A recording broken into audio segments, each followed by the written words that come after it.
언젠가 여의도에서 비상할 날을 꿈꾸면서 정치 현안을 짚어보는 우리 청년 정치인들과 짚어보는 시간입니다. 의사당 1번 출구 오늘도 두 분과 함께합니다. 신인구 변호사, 항의도 노무현재단 이사 두 분 나오셨습니다. 안녕하십니까? 네, 안녕하세요.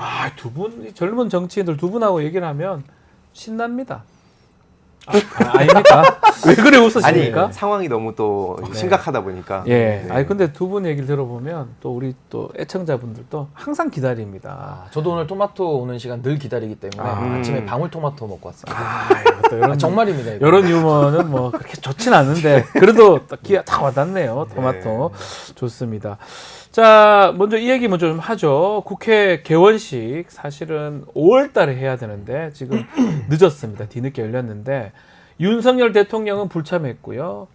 일정대로 예정대로 진행이 됐는데 일단은 대통령이 없는 개원식 87년 개헌 이후에 처음이다. 이 부분 먼저 짚어봐야 될 것 같습니다.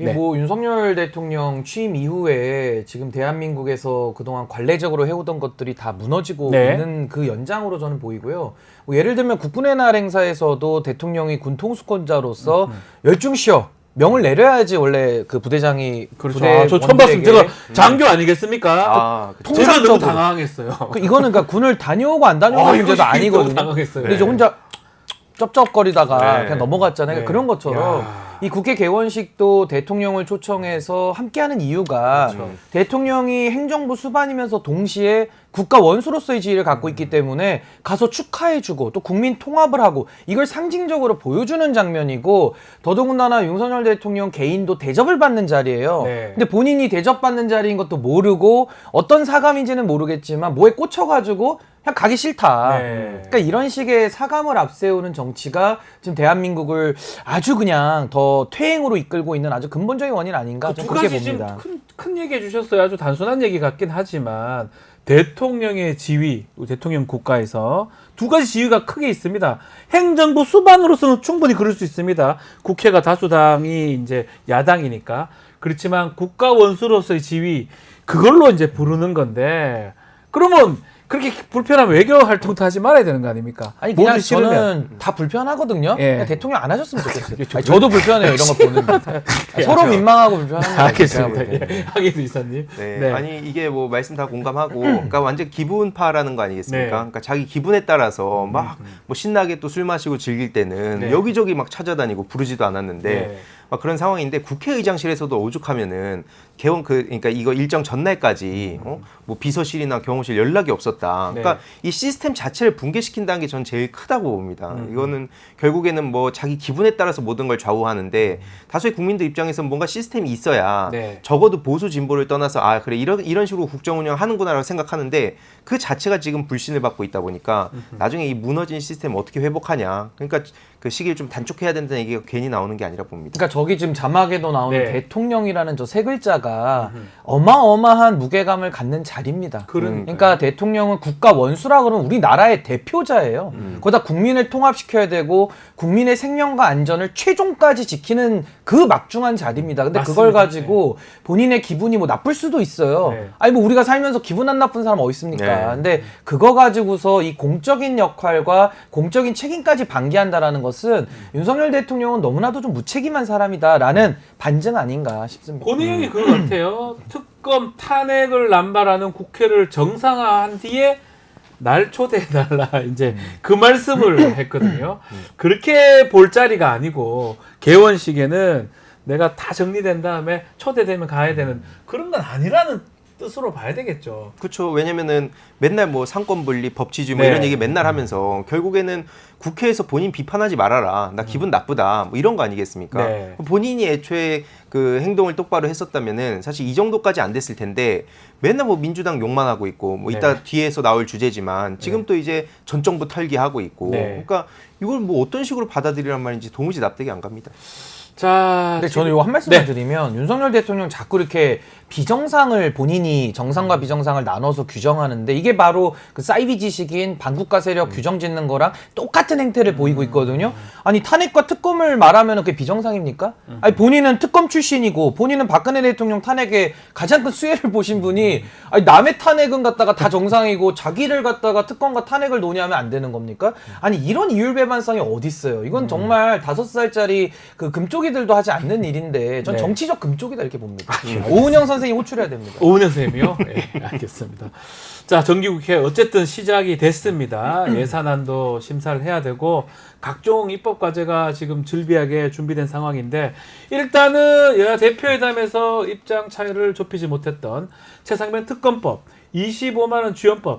야, 이게 앞으로 어떻게 될까요? 좀 여야 격돌이 팽팽할 것 같은데 어떻게 전망하고 있습니까? 뭐 일단 그 최혜병 특권 같은 네. 경우에는 뭐 이재명 대표님이 잘 이렇게 달래면서까지 말씀하시지 않았습니까? 네. 왜냐하면 본인의 그 상황을 이해는 하는데 이거는 뭐 본인이 얘기했던 거고 그걸 지켜달라고 했는데 그 이후에 어제 보니까 뭐 또 철회했다는 얘기가 나오더라고요. 그 한동훈 측에서. 근데 또 그 이후에 또 1시간 정도 있다가 그게 사실이 아니다. 지금 이런 얘기가 나오고 있는데 네. 이게 뭐 사실이다 아니다 이런 얘기를 할 게 아니라 결국엔 본인이 그냥 얘기했던 걸 지키면 되는 겁니다. 네. 근데 지금 전반적으로 친한 의원들도 두려워하는 거 아니겠습니까? 용산 대통령실이 뭐만 하면 자꾸 전화 온다 그러고 이번에 네. 의료 대란 관련해서도 이뇨한 최고위원이 좀 얘기 좀 했다가 바로 뭐 전화 받았다는 막 댓글 같은 것도 엄청 퍼졌는데 결국에는 지금 용산 대통령실을 의식하는 친한계 의원들이 살아남는 방법은 딱 하나입니다. 결국 한동훈 대표의 결단이 필요한 거고 그게 본인이 얘기했던 국민 눈높이에 맞춰서 가면 되는 거예요. 예. 근데 그걸 못 하고 있으니까 지금 계속 이런 그 지난주에 또 쫄바지 사장 또 유행을 네. 시켜주셨는데 쫄바지라는 얘기가 반바지 나오는 아닙니까? 아니,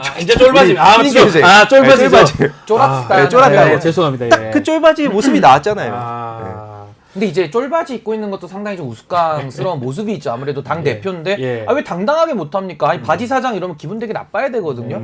근데 이분은 뭐 쫄바지라고까지 얘기를 해도 아무런 반응이 없으니까 그걸 네. 받아들이는 거 아닌가 싶고 최근에는 쫄바지 입고 도망까지 갔죠. 그러니까 네. 이재명 대표가 최혜병 특검법 관련해서도 백지 수표를 줬어요. 야 원하는 금액 다 써라. 아, 맞아. 내가 다 받아주겠다. 그냥 네. 내 서명 갖고 가라. 이렇게 했는데도 근데도 사인을 못해요. 덜덜 떨면서. 그러니까 예. 제가 이제 쫄바지라고 얘기하는 게 맞는 얘기가 되는 건데 저는 지금 국민의힘을 딱 두 마디로 표현하면 우왕좌왕 내지는 오합지졸이라고 저는 봐요. 아, 오합지졸입니까? 이거? 아니 이게 뭐 하는 겁니까? 당 대표가 권한을 행사하거나 권한을 행사할 힘이 없어서 부족하다 그러면 그 자리에서 그만둬야죠. 근데 이제 그것도 못하면서 이두저도 아닌 태도를 가지고 국민들을 농락하니까 이제는 국민들이 아마 한동훈 대표가 무슨 말을 해도 믿기 어려울 겁니다. 근데 그런 상황에서 여당의 대표지만은 국민적 당원들의 신뢰가 배제되면 무슨 힘을 가지고 정치를 하겠습니까? 네. 그러니까 저는 한동훈 대표가 엄청난 정치적 위기를 이제 앞으로 맞이할 것이다. 저는 그렇게 봅니다.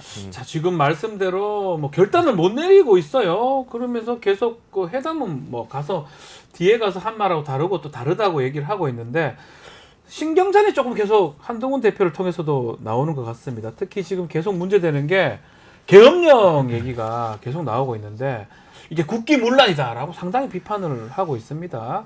일단은 계엄령 이 논란 어떻게 봐야 됩니까?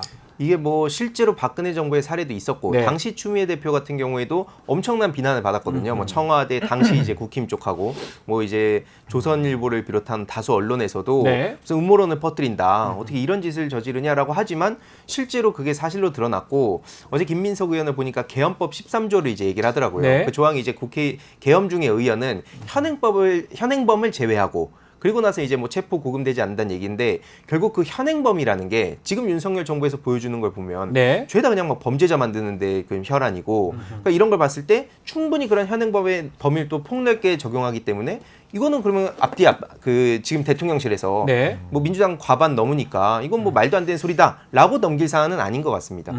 국기문란이라고 한동훈 대표는 그 기자 그 있는 데서 회담 중에 이제 야당 대표한테 얘기를 했는데 더 놀라운 거는 이것도 이례적이지만 대통령실에서도 막 순식간에 무슨 이게 그게 계산 선동하지 말라고 당대표직 걸어라고 네.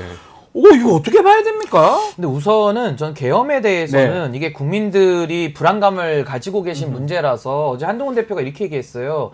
논거를 못 대면서 계엄 얘기하는 거는 국기문란이다. 그러니까 논거를 갖고 와라. 논거를 갖고 와라. 그 제가 안 그래도 논거를 갖고 왔어요. 갖고 왔다고요? 3개나 갖고 왔어요. 3개. 지금 실질적으로 괜찮습니까? 아니 쫄바지 벗고 예. 저는 대응하길 바랍니다. 예. 첫 번째, 아니 77조 헌법에 보시면 예. 계엄에 대해서는 대통령이 판단해가지고 국가 비상 상황이 준한다. 그러면은 군을 동원하는 게 계엄이에요. 그게 계엄이죠. 그리고 쉽게 또 하나는 말하면. 경찰권도 협조를 하는데 경찰도 이상민 장관 충암고 어. 그리고 군도 국방부 장관 충암고 예. 두 개로 설명이 되는 거고요.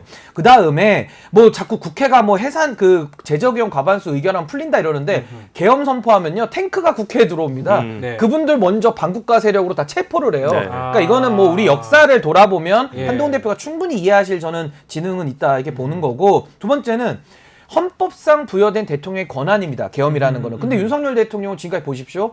거부권, 사명권 다 자기를 위해 썼거든요. 그럼 이분은 계엄권도 자기를 위해 쓸 가능성이 있다라는 거예요. 그러니까 저는 윤석열 대통령이 그동안의 헌법을 지키고 정상적인 대통령직을 수행해 왔다라면 전 이런 계엄 얘기했을 때 야 2024년도에 뭔 계엄 같은 소리냐. 시대착오적이다. 네. 근데 지금 윤석열 대통령 그렇지 않다는 거고 마지막으로 국민의힘이 이 당권 쿠데타 전과가 있어요. 네. 2022년도에 남부지법 결정문인데 네. 이게 이준석 대표 축출했을 때 결정문입니다. 네. 판사가 쓴 얘기니까 이건 믿겠죠? 예. 여기에 뭐라고 나오냐면 당시에도 선출된 당대표를 쫓아내면서 비상대책위원회로 전환하는 과정에서 판사님이 한 얘기인데 지도체제 전환을 위하여 비상 상황을 만들었다라고 보는 게 타당하다. 이건 정당민주주의 반한다. 그러니까 쉽게 말하면 의도된 비상이다라고 인정을 한 거예요. 그럼 계엄도 보시죠. 국가 비상 상황에 준하면 발동하는 게 계엄이고 대통령이 판단하는데 국민들이 두려운 건 뭐냐면 비상을 의도하지 않겠느냐. 와. 의도된 비상으로 당권을 날린 경험이 있는 사람들이에요. 그러니까 당연히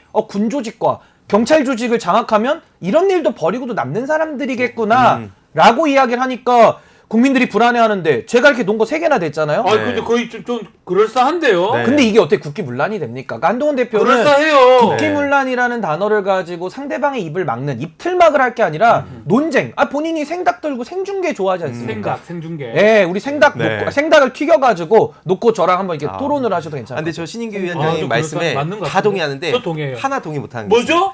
판사 얘기기 때문에 믿는가? 예. 그 기억하시겠지만 예. 정진석 비서실장 예. 1심 실형 선고 나왔을 때 국힘당에서 반응이 뭐였냐면 노사모 판사다. 네. 막 신상을 털었거든요. 예. 막 열심히 조리돌림하고 예. 판사 사법부정도 열심히 합니다. 네.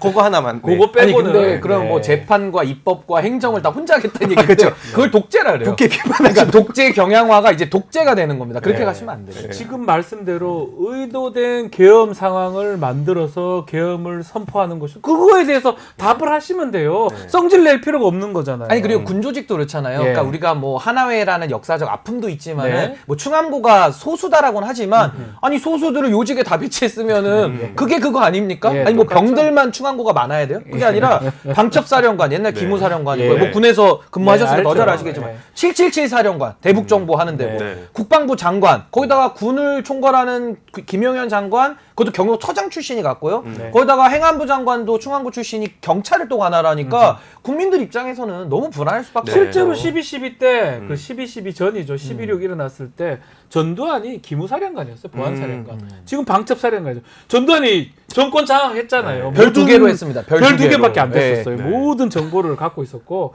결국은 합수부 꾸려가지고, 뭐 정권을 찬탈했던 우리 기억들을 하고 있는데, 12.12까지 났었고, 그런 것들을 우려해서 얘기를 하는 건데, 하를 아니 낼 그리고 필요가 저는요 없는 계엄이라는 게 거잖아요. 1%의 가능성이 있어도 국민들은 불안해하시고 네. 관리 감독해야 된다고 보거든요. 네. 아니 윤석열 대통령 그동안 상습적 도둑질을 많이 했어요. 네. 그래서 이제 도둑 그만두라고 CCTV 달고 있는데 와서 화내면 안 되죠. 네. 본인이 그 전에 도둑질한 걸 반성하고 그쵸. 처벌을 받으셔야지. 네. CCTV 달아야 됩니다. 제가 네. 볼 때는. 그리고 약간 덧붙이면 네. 그 조현천 기무사령관이 그 무혐의 나왔다고 자꾸 그런 얘기로 실드를 치려고 하는데 결국엔 그 직권남용 권리행사 방해죄 네. 그거 지금 1심 중이거든요. 그때 당시에 그 비밀 TF까지 꾸려가지고 이 짓을 하려고 했던 게 드러났고 그렇죠. 그리고 당시에 실제로 작성을 했던 뭐 예를 들어서 그 기우전 5처장 그리고 소강원 610 부대장 이 사람들 지금 2심 중입니다. 당시에 그래서 이걸 작성하고 은폐했다는 혐의를 받고 있는 사람들은 2심 중인데 네. 이런 걸 다 빼놓고 조현천 당시에 이제 내란 예비 그 음모 이거는 무혐의 받았다고 그 얘기만 쏙 빼서 하는 거는 좀 너무 국민들을 속이려고 하는 게 아닌가. 그리고 하나만 더 추가하면 네. 박근혜 대통령은 탄핵을 당했지만 그래도 본인 특검까지 받으신 상당히 민주주의를 지켰던 대통령이에요. 그렇죠. 윤석열 대통령 본인 특검도 안 받잖아요. 그러니까 박근혜 대통령보다 더할 사람입니다. 네. 그러니까 국민적 평가가 그러하다라는 점을 좀 반성하셔야지 뭐 지적만 나오면 괴담이다, 선전선동이다, 국기문란이다 아무리 떠들어도 국민들이 받아들이지를 못하는 겁니다. 다만 그런 건 있는 것 같아요. 김민석 최고위원 얘기 같은데 국민이 이렇게 계엄령을 오죽 걱정하면 이렇게 될 거냐 이렇게 반문을 또 하고 있습니다. 그래서 너무 막 반발하지 마시고 안 하면 되는 거예요. 그리고 오히려 좀 예방 주사 효과도 있는 겁니까? 아니 그러니까 저희가 꺼진 불도 네. 다시 봐야 되는 거고 계엄이라는 거는 국가 전복 상황을 말하는 거고 그러니까요. 사실상 내란이거든요. 네. 근데 우리가 그 아픈 역사를 여러 번 겪었지 않습니까? 그러니까요. 거기다가 지금 윤석열 대통령은 본인 스스로 헌법의 제도들을 파괴하고 있기 때문에 국민들은 당연히 우려할 수밖에 없고 제가 아까 남부지법 결정문도 말씀드렸지만 네. 여기 분명히 의도된 비상 얘기가 나옵니다. 네. 그러니까 지금 이 상황에도 의도된 비상을 충분히 만들고도 나올 수 있다. 예컨대 뭐 국지전 이런 거 말씀하시는 거잖아요. 아니 그것도 그렇고요. 비상 상태를. 예를 들어 지금 윤석열 대통령은 네. 정치로서 이걸 풀 생각이 없다라는 건 자명하지 않습니까? 그래 보여요. 예. 그래놓고서 계엄에 대한 문제 제기를 할 때 과도하다 이렇게 얘기하는 것은 본인의 행동을 돌아보셔야지 자꾸 남만 탓해가지고는 전 해결될 일은 없다. 그리고 하나만 더 네. 본인이 계엄을 설사 선언해도요. 네. 저는 뭐 가능성도 낮다고 보지만 하더라도 전 따라갈 군인도 별로 없어 보여요. 제가 볼 때는 군인들도 바보가 제가 아니니까. 그 얘기는 좀 해야 될 것 같은데 제가 뭐 군에 또 오래 있었잖아요. 아, 네네. 이게 각급 제대가 달라요. 사령관이 있고 뭐 사단장, 군단장, 사단장, 연대장, 대대장이 있으면 예전 같으면 이게 통신 시설이 별로 이게 없었기 때문에 연락할 길이 별로 없고 또 군대 통신 보안 이렇게 움직이는데 지금 같으면 전화를 다 할 것 같아요. 우리 엄마 우리 부대가 지금 움직여요 이렇게. 그래서 하여튼 제가 우스갯소리 하는 건데 근데 그래도 경계는 해야 된다. 경계해야죠. 네. 검토하면 안 당연히 되는 거죠. 경계해야죠. 왜냐면 실제로 당시에 막 방통위 등을 동원해서 박근혜 정부 때도 네. 막 사이버 온라인상에 뭐 네. 유언비어 퍼지는 거 확산 맞아요. 막아야 된다, 뭐 통제해야 된다 식으로 얘기 다 나왔거든요. 네. 그러니까 이게 일순간에, 그러니까 사실 우리도 뭐 카카오톡도 예전에 네. 하루 아침에 불통이 되고 이런 거 봤을 때 무슨 일이 벌어질지 모른다. 굉장히 두려운 상황이라 봅니다. 네. 자, 여야 대표회담을 통해서 뭐 8가지 합의안 만들고 했는데 뭐 그 중에 계속 계엄이나 뭐 다른 얘기 때문에 요 합의안이 조금 퇴색될 수 있는데 그나마 의료개혁 관련해서는 여야 대표가 한 목소리를 냈다. 이게 성과라고 볼 수도 있는데 이걸 성과라고 봐야 됩니까? 뭐 우리 이사님 어떻게 보십니까? 뭐 만났다는 것 자체에 네. 일단 그래도 의미를 두는 분위기도 있는 것 같은데 실제로 이재명 대표님 같은 경우에도 일단 의사를 늘리는 거, 네. 그리고 뭐 필수 공공 지역 의료 이거 중요하다고 예전부터 말씀해 오셨거든요. 네. 민주당 기조이기도 하고 그러다 보니까 그 방향엔 동의를 하는데 지금 워낙 그 저항도 거세고 특히 무엇보다 지금 피해가 막심하지 않습니까? 특히 이제 추석을 앞두고 우려가 큰데 최근에 이조 교육부 장관 그 망언이 전 지금 친윤계 의원들도 당장 현장에서 막 난리를 칠 정도로 뭐죠? 6개월 아. 우리가 버티면 승리한다고. 이게 승리라는 얘기를 한다는 것 자체가 무슨 뭐 내전을 하는 것도 아니고 지금 인식 자체가 지금 좀 굉장히 그 끔찍하다는 생각이 들고요. 어쨌든 그런 차원에서 지금 뜻을 좀 같이 하는 그런 분위기이기 때문에 그 자체로는 의미가 있지만 사실 지금 결국에는 한동훈 대표가 결단 내려야 될 때라 봅니다. 지금 응급실 상황 정부에서는 뭐 또 대통령 브리핑에서 얘기를 했죠. 아주 잘 돌아가고 있다. 저랑 느낌이 다른가요? 또 댓글하고도 많이 차이가 납니다. 국민들은 많이 불안해하고 있거든요. 요즘에 안녕하세요라고 안 하고 네. 아프지 마세요라는 그렇죠. 인사를 할 정도고요. 네. 그리고 뭐 윤석열 대통령은 기자들한테 병원에 가봐라라고 얘기를 하지만 지금이 어느 시대인데 꼭 가봐야만 합니까? 아니 뉴스를 봐도 하루에 기사가 쏟아져 나오고 뭐 전화 인터뷰를 통해도 의사 선생님들이 더 이상 버틸 수 없다라고 증언을 수시로 하고 있는데 아니 뭐 굳이 가봐도 되겠지만은 그렇게 갈 만큼 국민들이 여유롭지도 않으세요. 그러니까 이건 지금 팩트를 갖다가 인식을 잘못하고 있다. 그리고 저는 한동훈 대표조차도 심각성을 느끼고 있다라는 거 아닙니까? 근데 왜 윤석열 대통령만 못 느낍니까? 그럼 본인이 이상하다라는 걸 이젠 좀 아셔야 될 시점 아닌가라는 생각이 들고요. 전 네. 무엇보다 뭐 아까 이주호 장관의 그 얼토당토하는 이야기도 말씀해 주셨지만 조교용 장관도 평생을 기재부 관료로 살았어요. 그러니까 그렇죠. 보건복지에 대해서 전혀 일도 모르는 일자 무식이 자꾸 이걸 갖다가 뭐 경증 환자는 오지 말아라. 그러면 뭐 환자들 보고 다 의사 되란 얘기입니까? 네, 그렇죠. 그리고 오면은 요금 폭탄 때린다. 가지 말란 얘기거든요. 네. 경제적으로 접근하는 거예요, 그러니까 완전히. 저는 사람의 목숨을 가지고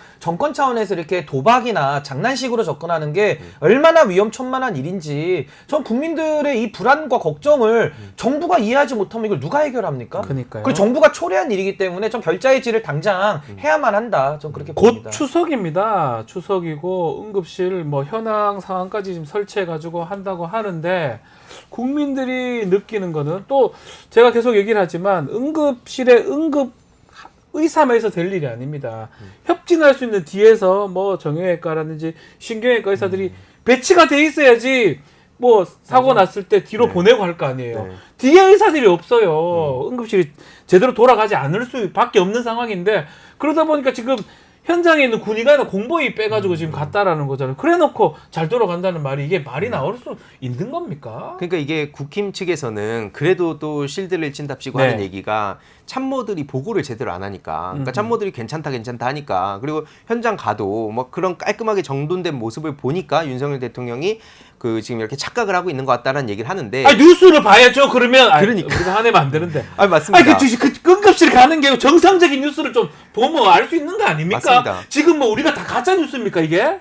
근데 저는 우리가 가짜 뉴스예요. 앵커님 말씀하신 부분이 매우 중요한데요. 뉴스를 보세요 뉴스를. 이게 네. 의료라고 하는 거는 거의 군사 조직 같이 아주 체계적으로 맞습니다. 움직이고 손발이 맞아도 어려운 거거든요. 왜 네. 사람을 살려야 되고 네. 가장 아프신 분들, 긴급한 분들이 오시니까. 근데 지금 전공의들 다 빠졌죠. 의료 체계가 붕괴됐어요. 여기다가는 아무리 간호법을 합의 통과시켜도요. 그 체계가 자리 잡는데도 아마 한참이 걸릴 겁니다. 네, 그리고 10년이 된다라는 걸릴 겁니다. 보장도 없고요. 예. 근데 이런 상황에서 의료 체계를 다 부셔버렸다라는 게 윤석열 대통령의 가장 이거는 용서받지 못할 책임이고 저는 더 심각한 게 뭐냐면 응급실이라는 데는요.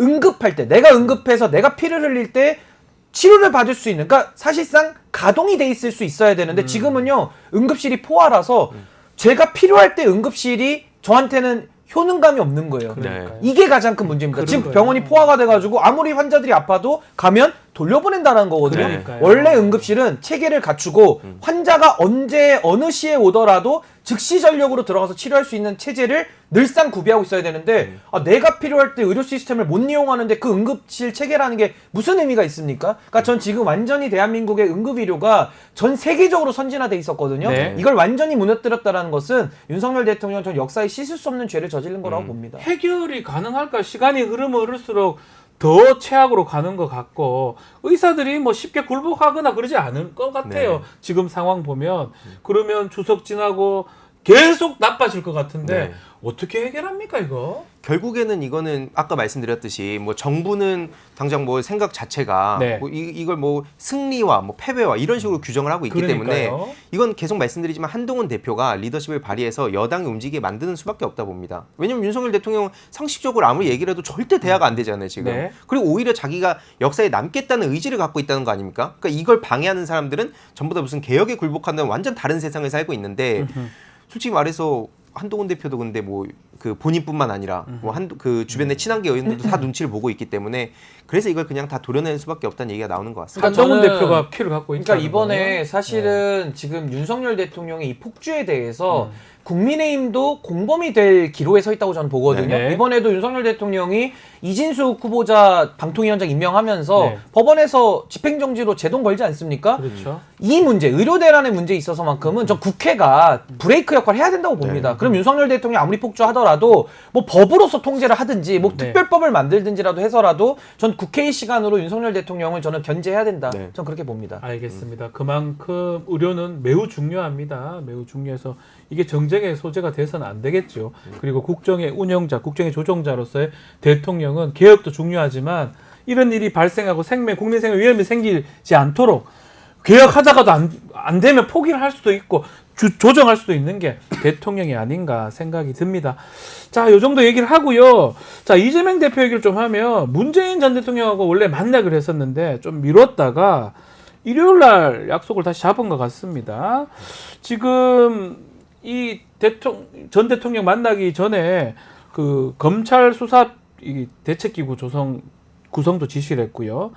아마 만나게 되면 수사 얘기를 좀 할 것 같기도 합니다. 아무래도 할 수밖에 네. 없는 게 실제로 이재명 대표님도 즉각 그 트위터에다가 입장을 네. 전하셨거든요. 이건 정권 보복이다, 그 야당 탄압이다 말씀을 하셨고 실제로 이혼한 딸한테 이제 실명으로 돈을 줬는데 이걸 가지고 계속 막 그 조선일보에서 주로 이런 보도를 단독 보도 네. 막 계속 쏟아내더라고요. 네. 이 심지어 손자 아이패드까지 이거 압수해 갔다는 거 아닙니까? 네. 그리고 나서 검찰에서는 그런 적 없다라고 거짓말을 했지만 윤건영 의원이 그 바로 증거까지 공개를 했어요. 그 8번 네. 그 증거 내역까지 공개를 했기 때문에 하는 말마다 거짓말이고 심지어 그 사돈 그러니까 그 전 사위의 이제 어머니죠. 칠순 넘은 분의 핸드폰까지도 보고 네. 심지어 그 지금 24년에 전세 계약한 거 문다혜 씨가 그것까지도 왜 본다는 건지 상식적으로 납득이 안 되잖아요. 18년도에 사위가 취업을 한 거 갖고 난리를 치고 있는데 네. 24년 부동산 전세 계약이 무슨 상관이 있습니까? 그러니까 이건 상식적으로 보더라도 도저히 납득할 수가 없는 거고 이유는 딱 하나다. 앞서 우리가 쭉 문제 제기했던 거에서 시선을 분산시키고 네. 곧 김건희 씨 관련한 리스크가 제대로 터지기 시작할 텐데 네. 그걸 지금 다른 데로 돌리고 물타기 하려는 거 아니냐 이렇게 생각합니다. 그러려면 좀 비슷해야 되는데 저는 법조인이지만 한번 봐도 월급 받고 이런데 이게 뇌물죄가 된다는 것도 웃기고 이게 7년인가 그 전에 있었던 일인데 지금 와서 한다는 것도 그렇고 신 변호사님 어떻게 보십니까? 그러니까 우선은 그 특수수사의 대원칙은 무너진 수사이기 때문에 예. 저는 신뢰성을 담보받기는 매우 어렵다라는 네. 생각이 들고 지금 이게 이제 경제공동체랑 포괄적 뇌물죄를 적용을 해서 문재인 대통령과 그 전 사위까지 다 엮어보겠다 이제 이런 네. 건데 이게 대표적으로 작동했던 게 박근혜 최순실 그러니까요. 수사예요. 그러니까 예. 정유랍 최순실의 딸이 말두필 받은 것도 박근혜 대통령이 받은 걸로 봐서 포괄적 뇌물 내지는 경제공동체 논리를 써가지고 박근혜 대통령 30년 나온 거거든요. 네. 이걸 구형한 사람이 윤석열 정권입니다. 윤석열 대통령입니다. 한동훈 검찰이고요. 네. 그러니까 전 이 논리를 갖다가 문재인 대통령 지금 잡겠다는 건데 특수수사의 원칙에 위반되는 점 제가 지적합니다만은 네. 그 법리에 대해서는 좋습니다. 그 문재인 대통령 수사하십시오. 네. 동시에 김건희 여사는 경제공동체로 따지면 더 가까운 사이거든요. 네. 김건희 여사에 대해서는 그럼 왜 청탁금지법만 보입니까? 아. 그러니까 문재인 대통령과 최순실 박근혜를 잡을 때는 뭐 알선수재니 특가법이니 뭐 다 갖다가 하고 네.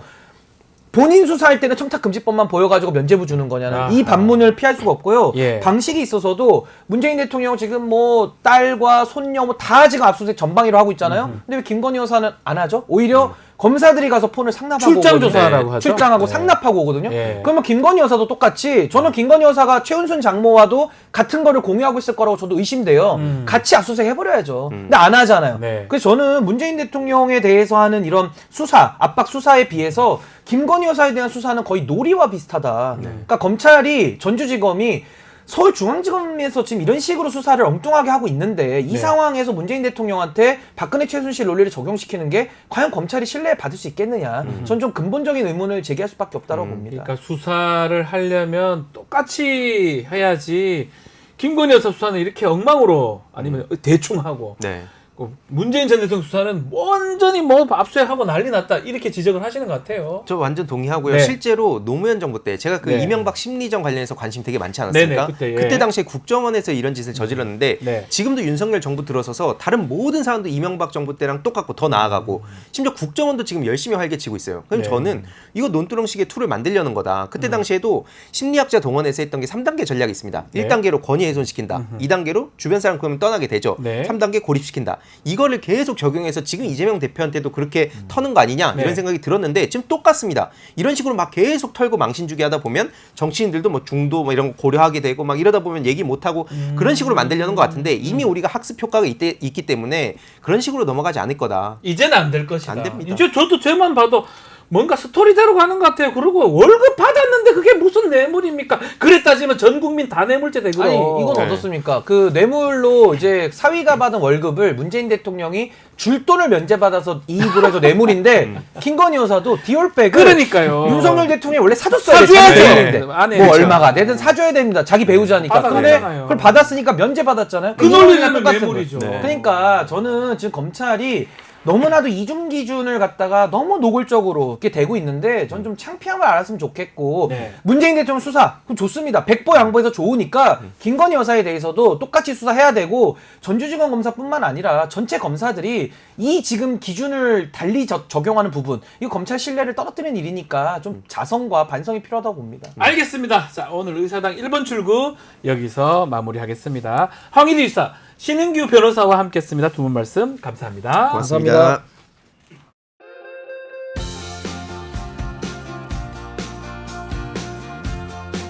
한 주간의 민심을 쏙쏙들이 들여다봅니다. 박영식 정치시사 에디터. 자, 오늘부터는 새롭게 김민하 평론가와 함께하겠습니다. 안녕하십니까? 네, 김민하 평론가 제가 너무 좋아하는 막 분석 예리하십니다.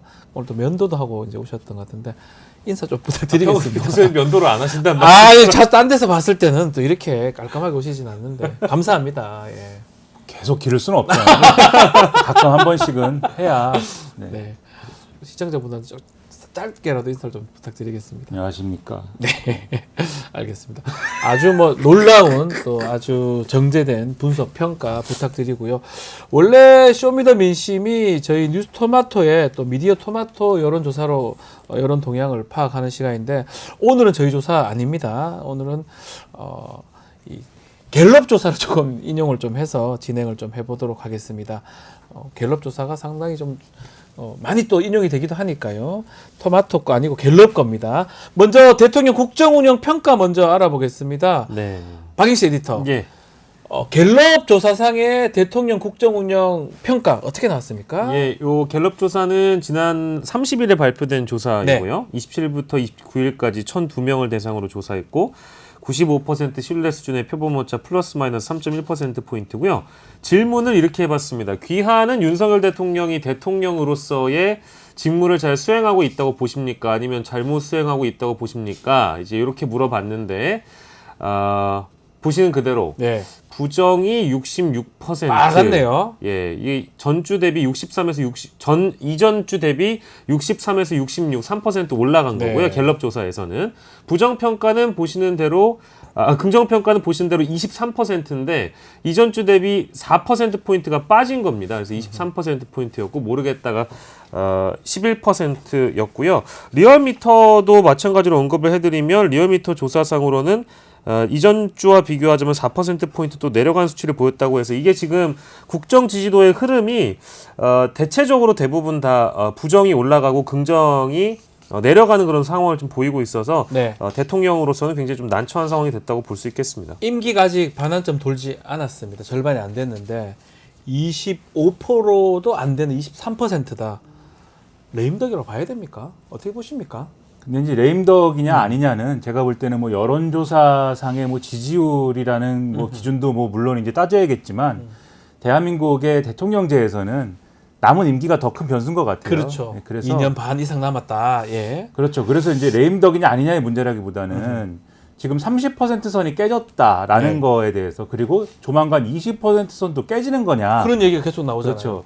이것에 더 이제 주목을 하는 분위기라고 생각이 되는데 왜냐하면 30% 윤석열 정권 특징이 특히 네. 이제 갤럽이나 이런 전화 면접 MBS, 여론조사를 예. 보면은 30%라는 요 선이 있어요. 이 선이 어떤 선이냐면은 보수 유권자층이 그래도 윤석열 대통령은 그래도 어느 정도 잘하고 있지 않아?라고 하는 태도를 거의 어떤 경우든 간에 좀 이제 고수하는 요 여론층이 한 30% 정도 되는데 예. 이게 이제 30% 아래로 내려가서 거의 이제 20% 중반까지 내려가는 흐름이 됐다라고 볼 때는 네. 제가 볼 때는 한 두 가지 정도의 이 어떤 변수가 생겼을 때 그렇게 전개가 됩니다. 두 가지 어떤 겁니까? 첫 번째는 여당 지지층 그러니까 보수 예. 유권자층이 분열할 만한 어떤 요인이 생겼을 때예요. 가령 예. 예. 여당 내의 어떤 분열상이 이제 좀 반영이 된다거나 과거 같은 경우에는 이준석 대표하고 막 이렇게 대립을 아하, 한다거나 예. 지금 같은 경우에는 이제 한동훈 대표하고 뭐 충돌이나 이런 이른바 것들이 유난 갈등. 그렇죠. 예. 이런 게 반영되는 게 있는 거고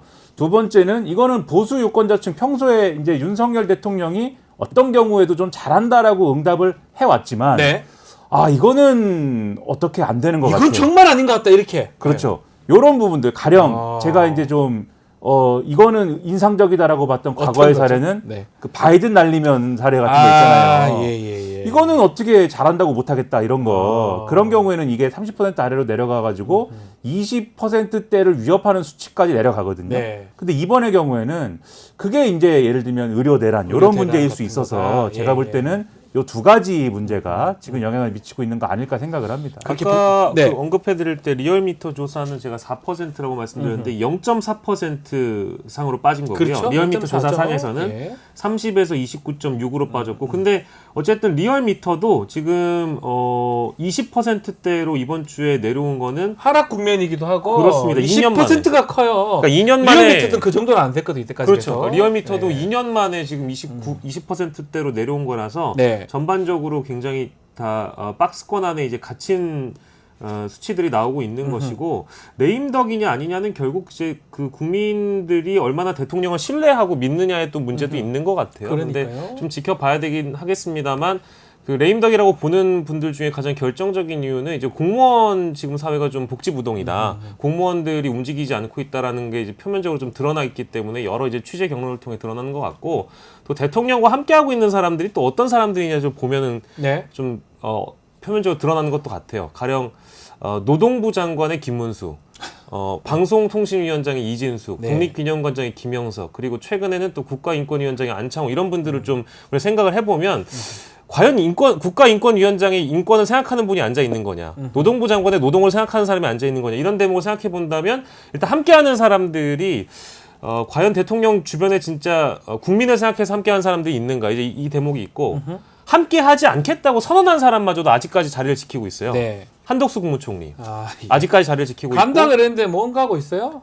예. 여가부 장관 누군지 아십니까? 없어요 지금. 직무대행 체제입니다. 네. 이제 그런 걸 생각해 보면 아무리 대통령 주변에 모인 사람들이 국민과 국가를 생각한다기보다는 자신의 혹시 사익을 위해서 남아 있는 거 아니겠느냐, 이제 이런 생각도 하는 분들이 많은 것 같아서, 레임덕이냐 아니냐 뭐 여론조사상으로 저희가 판단할 수는 없겠습니다만, 아무래도 윗물이 맑아야 아랫물도 도는 법이라고 저는 생각을 해서 이런 대목들이 많이 언급이 되는 것 같습니다. 긍정평가 이유 중에 모른다는 게 뭐 가장 많긴 합니다. 그렇지만 외교 얘기가 나와요. 외교는 잘하는 것 같다. 17% 갤럽 조사입니다.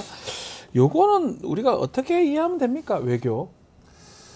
사실 이제 질적 평가를 하면 네. 우리가 여론조사 이제 전화가 왔을 때 네, 네. 윤석열 대통령 잘하느냐 못하느냐를 묻고, 그러면 네. 잘한다라고 답한 사람이 왜 잘하냐고 물을 왜 잘하냐라고 물었는데 1등이 모른다고 2등이 외교지 않습니까? 근데 예. 이거 왜 잘하냐라고 물었을 때 예. 그 응답하는 사람이 예. 자, 내가 여론조사 전화를 받았으니까 이제부터 윤석열 정권 뭘 잘하고 뭘 못했는지 이제부터 점수를 매겨봐야 되겠다. 다면 평가를 막 지금부터 해가지고 응답을 하는 게 아니잖아요. 쭉 이제 불러주는 것에 대해서, 또는 내가 생각나는 거에 대해서 이제 이 이유를 대는 건데, 내가 어떤 이유를 댈 것이냐. 사실 이제 모른다고 응답한 분들은 상대적으로 제가 볼 때는 솔직한 분들이고, 그러니까 답은 했는데 긍정적 답은 했는데 뭐냐? 아유 모릅니다 이렇게 한 거네요. 그렇죠. 그러니까 그분들은 상대적으로 네. 솔직하게 응답을 한 분들이고, 네. 경제를 잘한다라고 얘기하기에는 지금 이제 민생의 현실이 예, 맞습니다. 사실은 피부로 예. 느껴지는 게 그렇지는 않고, 이 응답자의 네. 상황상 나머지 부분들도 마찬가지인 거예요. 이거를 네. 잘한다라고 얘기하는 결단력, 추진력, 뚝심, 이런 거를 초반에는 이제 이런 것도 잘한다라고 얘기할 수 있었는데, 최근에 이제 여러 가지 전국의 흐름상 결단력이나 뚝심을 잘한다고 할 수 있을 것이냐, 너무 대통령 일방적으로 가는 거 아니냐, 네. 이런 생각도 들고 하니까 이건 또 잘한다고도 못하겠고, 네. 근데 외교라는 거는 사실 응답자의 어떤 이 입장이 돼 보면은 나의 일상하고 딱 봤을 때는 피부로 느껴지는 얘기는 아니거든요. 당장은 느껴지지 않죠. 그렇죠. 예, 그리고 예. 대통령이 외교 행보를 하면서 사실 우리가 어떤 평론가 내지는 전문가의 시각에서는 비판할 거리도 많고 여러 가지 뉴스도 있고 합니다만은, 그냥 여론조사 응답하는 일반 시민의 입장에서, 국민의 입장에서는 뭐 하나하나 이 외교가 이래서 잘못됐고 저래서 잘못됐고 할 건 또 없는 거예요. 예. 크게 뭐 이렇게 어떤 논란이나 사고를 매일같이 치고 있는 뭐 그런 상황은 아닌 것처럼 보이는 거 아닙니까? 예, 그러니까 예. 사실 잘한다라고는 해야겠는데, 아하. 그러니까 사실은 태도가 먼저 결정이 돼 있는 거죠. 잘한다고는 해야겠는데 이유를 대라고 하니까 이제 모른다라고 하는 것 1등, 그 다음에 외교, 이런 현상이 사실은 제가 볼 때는 큰 차이가 없는, 질적으로 평가하면 어쩌면 당연한 거다 이러네요. 할 게 모르- 없으니까 모른다와 외교가 같은 사실은 거다. 큰 차이는 없는 답변일 수도 있다. 네네네. 그렇게 봐야 되는 거예요. 체감을 못 하셨을 예, 수도 예. 있겠습니다만, 예. 이분들이 실제 체감할지도 몰라요. 본인들의 살고 있는 국가가 심리적 지에이시라고 느끼실지도 모릅니다. 그리고 이제 실제 그 출장 횟수가 외교 성과와 비례되는 것처럼 느낄 수 있게끔 정부와 국민의힘 쪽에서 예산을 많이 들여서 최근에도 어떤 대통령의 외교 성과를 굉장히 많이 홍보를 하고 있습니다. 그러니까 제가 지금 살고 있는 그 지역 자체가 일단 국민의힘에게 유리한 지역은 아닌데 네. 그 당협위원장들 플랜카드를 보면 전부 다 체코로 도배돼 있고요. 저도 체코 원전 마찬가지. 대한민국이 해냈습니다. 네, 맞아요. 24조 성과 올렸다. 이게 다 지금 플랜카드거든요. 그리고 역세권 주변에 있는 그 5개 광고물들을 보면 대부분 대통령이 해냈다라는 그런 정부 부처의 예산, 그 광고들 이런 것들이 다 돌아가고 있거든요. 이제 그런 것들을 보시는 분들은 내가 지금 심리적 지혜잇에 살고 있구나. 이제 이런 체감을 하실 수도 있겠다라는 생각도 좀 기본적으로 좀 들고. 네. 아무튼 뭐 외교의 경우에는 여론조사상으로 반영될 때 보면 지금 윤석열 정부만 그랬던 게 아니고요. 아하. 문재인 정부 때도 박근혜 정부 때도 뭘 잘하냐고 물어보면 잘하고 있다라고 응답하는 것 중에 가장 상위권을 차지했던 건 늘 외교였습니다. 민생이 안 좋으면 그 대목은 꼭 국민들은 말씀드리죠. 지금 두 분 말씀처럼 잘 모르겠네. 외교는 잘하는 것 같지? 이렇게 할 것 같은데 외교 얘기 하나 좀 더 하면 기시다 총리, 일본 총리가 이번 주 내일인가요? 모레 방한합니다. 이걸 방한했을 때 지지율에 긍정적으로 미칠까요? 어떻게 보십니까? 저는 여기서 지지율에 긍정적인 영향을 미친다라는 거는 예. 예를 들면 지지율에 명확하게 이 사건 때문에 즉 기시다 후미오 총리의 방한 때문에 이 지지율이 상승했다. 네. 이렇게 볼만한 게 이제 좀 나와야 되는 거지 않습니까? 그러니까요. 그러니까 오차 범위 내의 상승이라든가 이런 게 아니라 명확하게 이것 때문에 상승했다라는 그 연관관계가 확인이 돼야 되는 건데 저는 그 정도 사안은 아닐 것이다라고 생각을 하는 게 네. 지금 기시다 후미오 총리가 와가지고 이 한국의 좋은 일을 뭐 특별히 해줄 거는 지금 없는 거거든요. 네. 오히려 이 윤석열 대통령 입장에서의 앞으로의 한일 관계에 대한 구상에 도움이 되는 얘기는 해줄 수는 있습니다. 가령 맞아요. 한일 간의 군사 협력을 강화하는 어떤 첫 발을 내딛는 뭔가를 이제 약속을 해준다든지 네. 그리고 또는 뭐 앞으로 내년에 뭐 어떤 것들이 어떤 구상들이 있을지 모르겠습니다만 네. 한미일의 협력을 강화하는 데 있어서 우리가 함께 협력을 해본다든지 뭐 이런 얘기는 할 수는 있을 것인데 근데 요거는 결과적으로 우리가 전문가들이 평가를 하면은 일본 입장에서는 앞으로 뭔가 이제 안보 환경을 더 이제 강화하는 데 있어서 도움이 될 수 있는 어떤 요인일지 모르지만 한국의 안보 환경을 얘기했을 때 꼭 이게 도움만 되는 것이냐 이거는 기회 요인이 뭐 굳이 찾자면 찾을 수도 있는 것이지만 그만큼 위험 요인이 커지는 측면들도 분명히 있는 거거든요. 오히려, 예. 그러니까 전문가들이 이런 부분을 지적을 할 것이기 때문에 그럼 왜 계속해서 윤석열 정권은 대일 외교에 있어서 내주기만 하는 거냐 이런 네. 논란이 반드시 같이 불거질 거예요. 그렇기 때문에 이건 또 대통령이 해외 순방을 통해서 내가 좋은 뭔가를 세일즈를 하고 있어 이런 거와는 또 차원이 다른 거거든요. 이거는 또 기시다 후미오 총리 오는 거기 네. 때문에 그래서 논란이 있는 대일 외교에 추가적으로 논란을 더 불러일으킬 수도 있는 부분이어서 추가적인 뭐 여론조사상의 어떤 지지율 상승 이런 것들은 기대하기가 어렵지 않을까 어렵을 싶습니다. 것이다. 뭐 네. 이번 방안이 이제 기시다 후미오 총리가 사실상 본인이 원해서 오는 거라고 알려지긴 했습니다만 기시다 후미오 총리 얼굴 봐서 지금 현 시점에 기분 좋은 대한민국 사람 혹시 있을지는 전 잘 모르겠어요. 적을 것 같아요. 그죠? 왜냐면 지금 뭐 최근 불거지는 논란도 뭐 사도광산 예. 전시실에다가 뭐 제 말이요. 한국인을 이것도 나빠지지 멸시하고 않을까 싶어서. 조롱하는 그런 전시물들을 또 올려놨다고 하잖아요. 그러니까 뭐 군함도 때나 사도광산 때나 일본은 지금 우리 뒤통수를 후려친 네. 격이 되니까 지금 그 시점에 또 와가지고 대통령이랑 밥 먹는다는 거 아니겠습니까? 그러니 뭐 독도 논란이나 뭐 이제 과거 역사 논란이나 이런 것들이 다시 한번 우리 국민들의 뇌리에 떠올릴 수밖에 없는 그런 효과가 있기 때문에 지지율에 뭐 좋은 영향은 전혀 안 끼칠 것 같고요. 더불어서 뭐 이제 물컵의 절반을 기시다 후미오 총리가 와가지고 채워준다고 하나요? 잘 모르겠습니다. 근데 그 물컵 아니, 절반은 더 달라고 하겠죠. 한컵 더 달라고 하는. 네. 이렇게 이럴 수 있다는 거. 지금 와서 그러면 좋은 얘기 하지 그러니까 않을 그동안 것 같아요. 윤석열 대통령의 물컵 절반을 채워놨으면 지금 와가지고 절반을 또 따로 채워주면 모를까. 그러니까요. 뭐 이제 퇴임하는 총리가 와가지고 뭘 채워주겠어요. 이제 그런 기대와 희망이 없기 때문에 전향적인 모습을 보이지 않는 한 전혀 도움될 건 없다. 문제가 있다. 자, 지금 사실 문제입니다. 20%대 초반이에요. 갔다 가다가는 10%대로 떨어지고 정말 심각한 상황인데 이런 원인이 뭔지도 봐야 되고 또 앞으로 이거를 극복하려면 우리도 한번 좋은 의견 한번 줄 수 없습니까? 어떻게 하면 올라갈 수 있습니까? 지금 대통령이 가장 먼저 지금 해소를 해야 되는 어떤 조건은 대통령의 일단 그러니까 지금 고쳐야 될 것을 얘기를 하면은 진보 보수를 가리지 않고 언론 쭉 보면은 네. 뭘 고쳐야 될지는 1부터 100까지가 쭉 나와 있습니다. 과제가. 100가지나 있습니까? 그렇죠. 지금 예. 진보 보수 신문을 쭉 펼쳐놓고 한번 보세요. 오늘도 조선일보 이런 데조차도 오늘 뭐 김창균, 논설위원 이런 사람들이 쓴 걸 한번 보세요. 거의 한탄 수준입니다. 얘기가. 근데 이런 거를 다 말씀드릴 수는 없고 근데 근본적으로 뭐부터 고쳐야 되느냐. 네네. 일단 리더십에 있어서의 태도를 고쳐야 돼요. 리더십 태도. 예. 지금 제가 볼 때는 윤석열 대통령이 본인이 코너에 몰려 있어서 그렇다고 생각해서인지 아니면 지금 여당마저도 자기가 지금 장악을 못하고 있다라고 생각해서인지는 모르지만 너무 제가 볼 때는 너무 일방적이고 너무 이것은 협량한 태도로 네. 국회를 대하고 있습니다. 예를 들면은 국회 개원식에 1980년 이후에 최초로 안 가는 대통령이 지금 돼버린 거지 않습니까? 아, 저기 안 가는 게 말이 되나요? 그렇죠. 참. 그리고 그 안 간 날에 지금 김건희 여사가 뜻깊은 생일이 됐다라고 말하는 네. 미국 상원의원단 간의 그 좋은 시간에 갖는 그러한 연출이 돼버렸지 않습니까? 네. 그 이런 것들을 좋게 볼 국민들이 없거니와 오히려 이런 시간에 갖는 게 아니라 예를 들면은 윤석열 대통령이 정말 국회가 나에게 부당한 모욕을 하고 있어라고 생각하면 할수록 더 예를 들면 국회에 다가가서 그런 상황임에도 불구하고 나는 그런 상황이지만 협치를 요구합니다. 오히려 이렇게 대담한 스타일로 나가야 네. 그래야 다음 수가 생기는 거거든요. 근데 모든 것을 꾹 닫고 오히려 이런 상황이기 때문에 난 싸워야 한다. 야당과 싸운다. 국회와 싸운다. 여당과도 싸운다. 지금 전선이 너무 넓어져 있는 상황이기 때문에 그래서 수가 안 생기는 거예요, 지금. 수가 안 생긴다. 그래서 답이 없다. 뭐라도 하려면 일단 이 기본적인 모든 것과 싸우겠다는 태도부터 바꿔야 뭐라도 할 수 있는 공간이 열린다. 그것부터 바꿔야 됩니다. 과거에 태도. 그 김종혁 그 원외위원장이었죠. 지금 최고위원 하고 있죠. 예, 김종혁 조직부총장이었나요? 아무튼 이분이 과거에 하신 말씀이 있어요. 네. 그때 말씀이나 지금 말씀이나 유효합니다.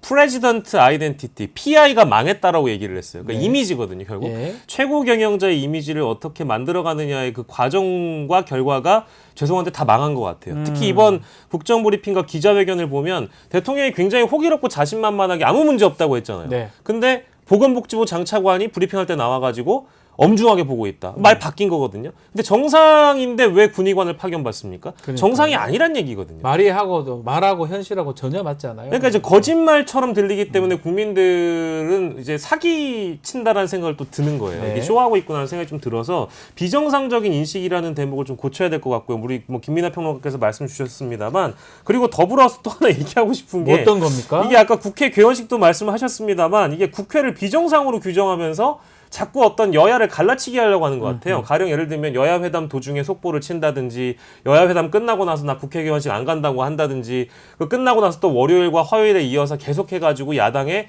계엄령 주장을 물고 터서 여야가 못 만나게 한다든지 뭐 이런 식으로 어떤 그 지도자의 이미지는 국민 통합적 이미지가 돼야 되는데 네. 지금은 분열적 양상으로 오히려 만들어가고 있거든요. 그러니까 이제 PI가 망했다라는 부분이 이 대목에서 또 나오는 것 같아서 또 PI다. 그것도. 어떻게 하면 이제 지지도가 올라가야 되느냐 이걸 다 반대로 하면 되는 겁니다. 반대로 할 수 있습니까?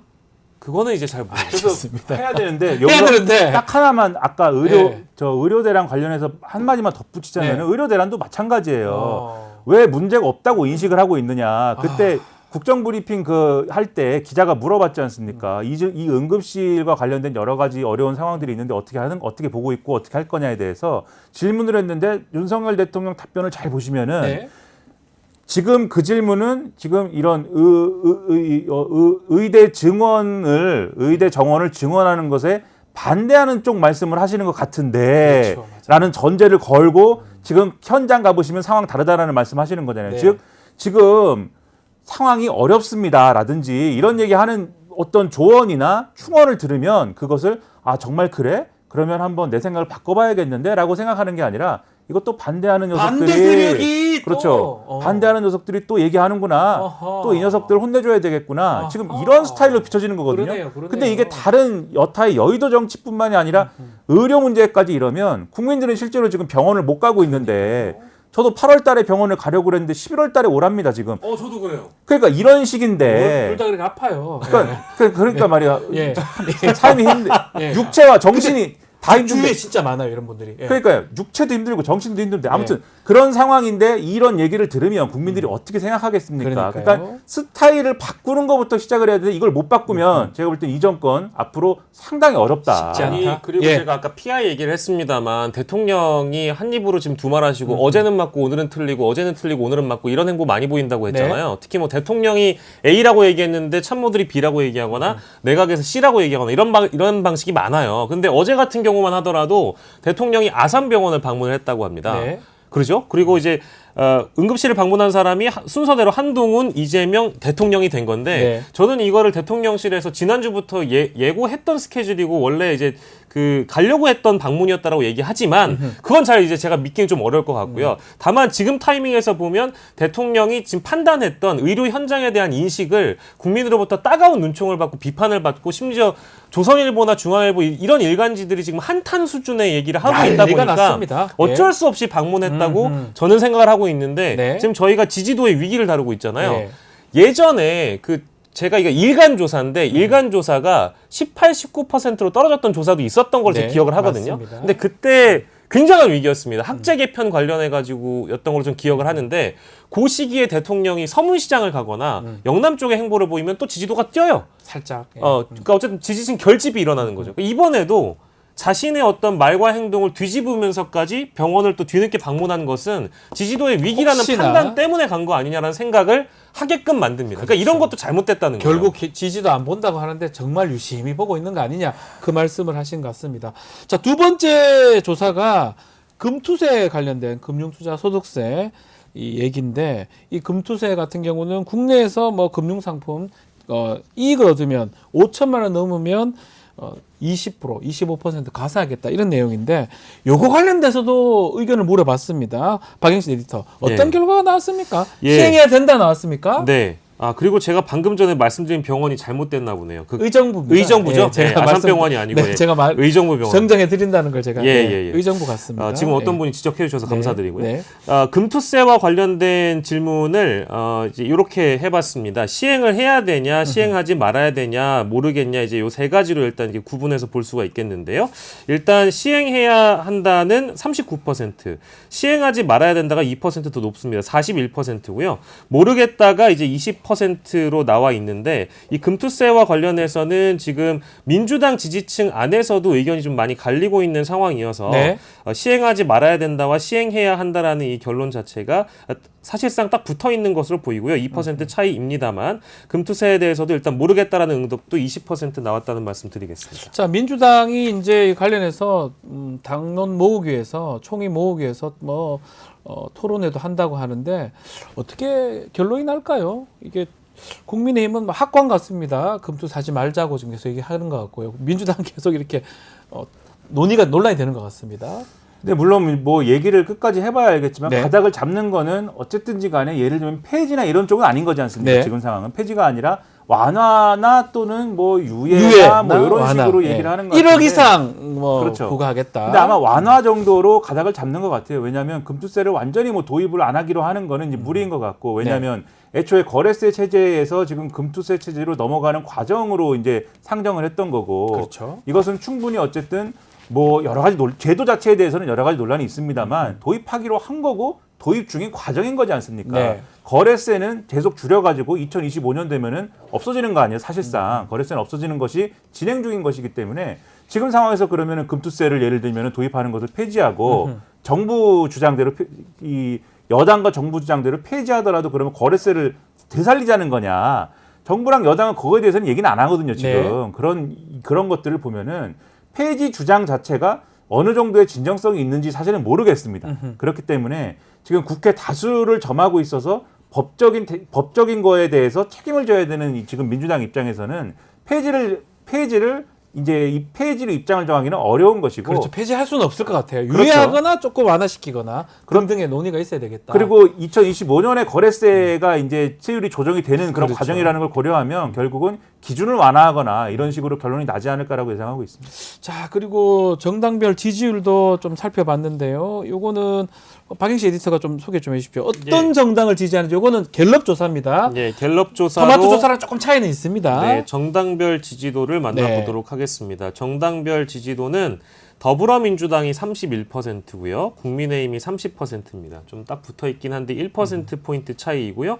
국민의힘은 이제 추세가 좀 빠지고 있는 추세고 더불어민주당은 올라가고 있는 추세입니다. 조국혁신당이 7%, 개혁신당이 2%, 진보당이 1%, 무당층이 26%로 조사가 됐는데 무당층 증가도 좀 주목해봐야 될 포인트이긴 많이 합니다만 올라갔어요, 무당층이. 국민의힘 지지율이 많이 빠져 있는 상황이어서 그러니까 이제 뭔가 크로스가 여야가 일어나고 같아요. 있는 상황이고 조국혁신당도 좀 지지도가 빠져 있고요. 갤럽 조사와 리얼미터 조사 여러 조사에서도 유사한 그런 상황이어서 국민의힘의 고민이 일단 클 것 같고요. 네. 조국혁신당도 마찬가지로 고민이 좀 있어 보입니다. 갤럽은 전화 면접입니다. 그러다 보니까 다 응답하라고. 뭐 리얼미터나 저희 토마토는 ARS니까 조금 차이가 있는데 갤럽에서 국민의힘이 그래도 많이 어느 정도 딱 단단했는데 역전되는 것도 거의 오랜만에 보는 것 같거든요.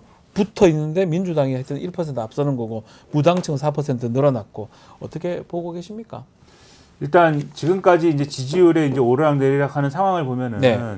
윤석열 대통령에 대한 이 보수 유권자층 상당수가 실망을 한 상황에서 그거는 맞는 것 같아요. 지지를 완전히 뭐 철회할 것이냐 아니면 여전히 지지한다고 응답할 것이냐에 요 경계선에 사실은 있는 상황이거든요. 네. 근데 이거를 사실은 떠받친 게 그래도 국민의힘 지지하는 게 필요해라고 떠받친 게 한동훈 대표에 대한 기대감입니다. 제가 볼 때는. 아. 그리고 이 기대감이 실린 기대감이 최대화됐던 이벤트가 지난 전당대회예요. 전당대회를 국민의힘 치르면서, 전당대회. 예. 그렇죠. 전당대회를 치르면서 야 그래도 한동훈을 한번 대표로 만들어봐야 되지 않겠어? 네. 그래가지고 한번 기대를 걸어봐야 되지 않겠어? 이러면서 지지층이 막 활성화되면서 네. ARS 조사 같은 경우에는 국민의힘의 이 지지율이 상당히 이제 큰 폭으로 뛰기도 하고 막 이랬던 건데 네. 그 효과가 사실은 전당대회 때 활성화됐던 지지층이 이제 상당히 빠지는 국면이 있다고 보고 이런 효과는 아마 ARS 조사에서 훨씬 더 이제 드라마틱하게 나올 맞습니다. 거라고 보고 예. 그다음에 이제 전화면접 같은 경우에는 한동훈 대표가 된 이후에 사실 어느 정도 어떤 이슈에 대해서는 윤석열 대통령하고 차별화하려고 한 측면이 있지만 성공하지 못하고 있는 것이고 네. 또 지지층이 보수 유권자층이 기대했던 것만큼도 차별하고 있지 않은 거거든요. 네. 눈치 보는 것 같고 예. 특히 최상병 특검법이나 이런 것들은 물론 이제 그것에 대한 입장차는 있을 수 있는데 보수 유권자층 내에서도 시원하게 한번 좀 이렇게 선을 그고 가는 거냐. 싹 질러보는 뭐 이런 것도 있는데 그렇죠. 전혀 없잖아요. 그런 아직까지는. 것도 없고 하기 네. 때문에 그런 실망감이 좀 반영이 되면서 예. 빠지는 측면들이 있지 않을까. 한동훈 대표 효과다. 그러니까 지금 리얼미터 좀 전에 사진 보여드렸는데 민주당은 42.2고요. 국민의힘은 32.8입니다. 뭐 10% 정도 차이가 납니다. 4.2% 포인트가 국민의힘 빠졌어요. 이거는 ARS이긴 한데 드라마틱하게 계속 드러난다. 아마 토마토도 다음 주 나오면 이 정도 예상이 되는데요. 그래서 그런지 한동훈 대표가 뭔가 활동을 해요. 지난 3일 날 박정희 전 대통령 생가도 갔는데 이게 좀 지지층 좀 결집시키는 효과? 그 노린 것 같은데 있을까요? 글쎄요, 잘 모르겠습니다. 그게 과연 있을지 저는 좀 의구심을 가지는 게 예, 뭐 물론 예. 대구 경북이 흔들린다는 것은 이제 위험 신호니까 네. 전통적인 당의 기반을 좀 다진다는 차원의 방문일 수도 있고 네. 구미를 방문해서 반도체 산업에 대해서 강조도 좀 하고 박정희 대통령 생각 가서 사진도 좀 찍고요. 예. 근데 중요한 거는 이게 좀 비교가 되는 게 예. 김기현 대표가 방문했을 당시에 그 권한대행 그 시절에 방문했을 당시에 국민의힘 지도부가 다 함께 움직이기도 했었고 그러니까요. 당시에 그 구미 지역구 국회의원들 그러니까 여당 국회의원들이 다 왔었어요. 맞아요. 근데 이번에는요. 안 왔습니다. 아무도 안 왔나요? 예, 그 시장은 왔. 구미갑 의원, 구미을 의원이 안 오고 아. 산자위 의원들이랑 같이 갈 수 있는 것인데 그래서 한동훈 대표에 대한 어떤 입지가 왜 흔들리고 있는지를 좀 의심하셨던 분들은 그 장면을 보시고 나면 아무리 뭐 어떤 국회 일정이 있다고 하더라도 지역구 방문을 당대표가 하는데 구미갑, 구미을 의원이 찾아오지 않았다라는 것은 결국 TK 의원들이 용산 눈치를 또 본 것은 아니겠는가? 오히려 예, 오히려. 그래서 한동훈 대표가 구미를 방문했는데 구미갑, 구미을 의원이 오지 않았다라고 하는 것은 좀 상징적이라고 보고요. 이거는 뭐 이제 그 언론사에서 취재를 한 내용을 보니까 이 해당 의원들은 뭐 국회 일정 때문에 참석이 불가능했다라고 얘기를 하는데 뭐 그 입장을 존중한다고 하더라도 아니 자당의 당대표가 가고 심지어 본인들 지역구로 가가지고 똑같은 당시 3년 전에 직무대행과 같은 일정을 소화하는데 그러니까요. 오지 않았다라는 것은 이것은 무엇을 의미하는지 한동훈 대표가 한번 좀 생각을 해보는 게 좋을 것 리더십 같습니다. 부분 좀 의심이 되는 겁니까 한동훈 대표? 지금 한동훈 대표의 상황이 그 지난번에 이제 대표회담할 때 내 상황이 좀 그렇다라고 얘기했다는 네. 얘기가 있지 않습니까? 예. 사실 그 얘기가 맞는 거예요. 좀 딱한 부분이 있습니다. 왜냐하면 용산에서 힘을 안 실어주지 않습니까? 네. 그 상황을 한동훈 대표 혼자 하는 게 아니라 당내에 누구나 다 하는 거잖아요. 그리고 한동훈 대표가 공천권이 없지 않습니까? 네. 그러니까 공천권이라는 건 다음 총선에 걸쳐가지고 임기가 있어야지 공천권을 휘두를 수가 있는 건데 그런 상황도 아니고 그렇다고 재보궐선거에서 뭐 어떤 중요한 어떤 승부처가 있어가지고 그것을 주도할 수 있는 위치도 아니거니와 본인이 재보궐선거에서 지금 공천권을 강하게 행사하겠다는 그런 입장도 아니잖아요. 그렇죠. 시도당 위주로 하겠다고 지금 넘겨버린 상황 넘겨 아닙니까? 본의 안 하겠다는 거예요. 그렇죠. 그러면은 국회의원들 입장에서는 용산의 사랑을 받지 못하는 대표가 나에게 줄 것도 없다 지금 이렇게 판단하게 되는 거고 그러면 한동훈 대표에게 내가 힘을 실어줘야 될 이유가 있나? 없다. 이러면서 지금 가운데 그냥 좀 관망을 할 수밖에 없는 이런 처지가 되는 거거든요. 그래서 딱한 상황인데 그 딱한 상황을 그럼 넘기는 방법은 제가 볼 때는 네. 한동훈 대표가 나름의 그러면 나의 정치 철학은 이런 건데 이런 정치 철학을 볼 때 이런 방향으로 가야 돼라는 걸 가지고 전공법으로 국회의원들을 설득하고 국민을 설득하고 지지층을 설득하는 방식인 것이지 네. 이렇게 내가 어려울 때는 TK에 가서 TK에 어필하고 또 누구한테 어필하고 박근혜 대통령도 한번 만나고 뭐 이런 식의 해법 있지 않습니까? 네. 이게 윤석열 대통령의 해법이거든요. 정확하게. 맞아요. 서문시장 가는 거. 그러니까 네. 이걸 똑같이 따라하는 걸로는 전혀 해소가 안 답이 되고 없다. 답이 오히려 없다. 윤석열 대통령의 리더십만 떠올리게 할 것이다라는 그렇죠. 점에서 이거는 안 좋은 해법이다. 아하. 특히 또 TK 출신 아니십니까? 박준 변호사님. 아유 대구 경북에서 경북에 태어났고 대구에 민심은 살았습니다. 잘 아실 것 같아서. 그러니까 제가 볼 때는 아유, 표정, 온 가족들이 거기 다 살고 네, 있습니다. 표정이 안 좋으신 걸 볼 때. 별로 효과는 없다, 이게. 아유 죄송합니다. 마지막 요 하나만 짧게 한번 짚어보겠습니다. 연금 관련해서 어제 발표가 됐는데 조원 CNI가 이거 연금 관련해서 세대별 차등화 방안 공감도 조사인데 이거 결과만 우리 예. 박영식 에디터가 좀 소개 좀 해주십시오. 예, 스트레이트 뉴스 의뢰로 2,003명을 조사한 결과입니다.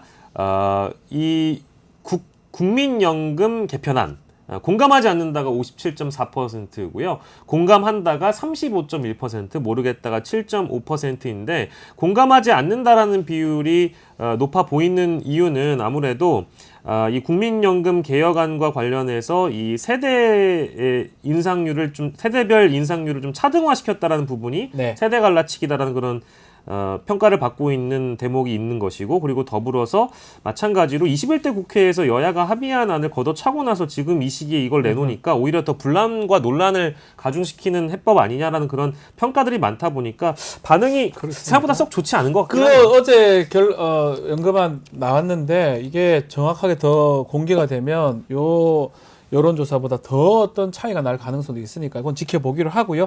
오늘 말씀은 여기까지 듣겠습니다. 두 분 오늘 김민하 평론가님 고생하셨습니다. 아닙니다. 계속 나와주십시오. 글쎄요, 뭐. 뭘 그렇게 봅니까? 아니, 저한테는 그동안 한 번도 고생했다는 얘기 안 하셨는데 김평론가님한테 하시잖아요. 처음 나왔으니까. 알겠습니다. 자, 김민하, 박영식 에디터 두 분 함께했습니다. 고맙습니다. 감사합니다. 야.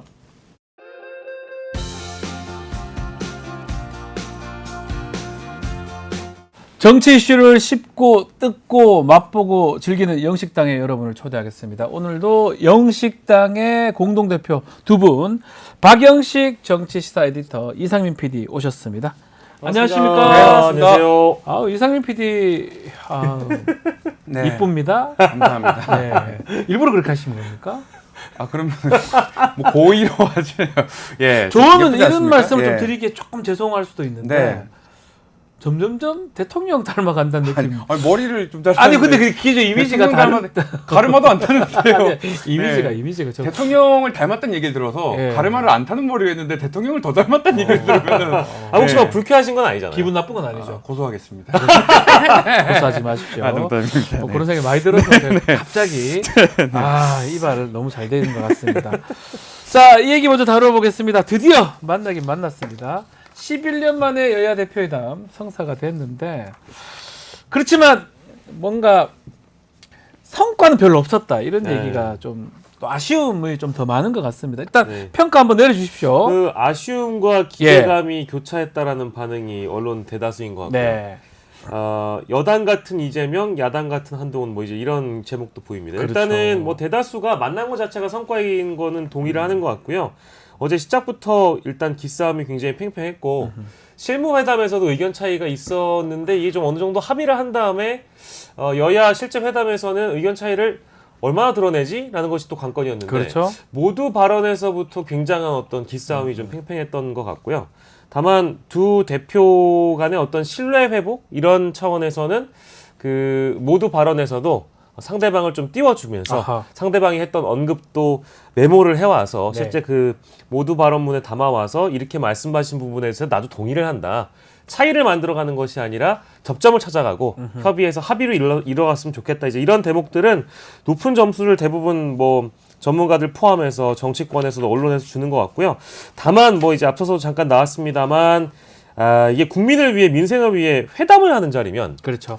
정치는 결과인데 성과라는 게 없단 말입니다. 성과가 나야죠. 그래도 예. 어느 정도는. 전국의 네. 매듭을 풀 수 있는 성과들, 실효적인, 실질적인 성과들이 안 났다는 거라서 사실상 회담은 성적을 좀 짜게 주는 곳들이 더 많은 것 같아요. 점수가 없겠죠. 뭐 성과가 없는데. 뭐 없다고 얘기하면 제가 좀 그렇죠. 심하게 뭐 얘기하면. 만난 것 자체 성과, 뭐 두 네. 분의 신뢰를 쌓는 것도 성과라고 친다면 예. 실제 어떤 결과물을 내는 게 없어가지고 뭐 민생, 경제, 또 진실규명 사안, 정치개혁 이런 것들을 대부분 이따 저희가 회담문 공동 합의문 얘기도 하겠습니다만 결과물이 좀 부족하다. 이제 이런 평가가 주를 좀 이루고 있는 것 두 분 같긴 얘기 한번 합니다. 들어볼 수 있나요? 아, 그래요? 오늘? 두분 우와, 계세요, 두분 다 그러니까. 나오셨네요.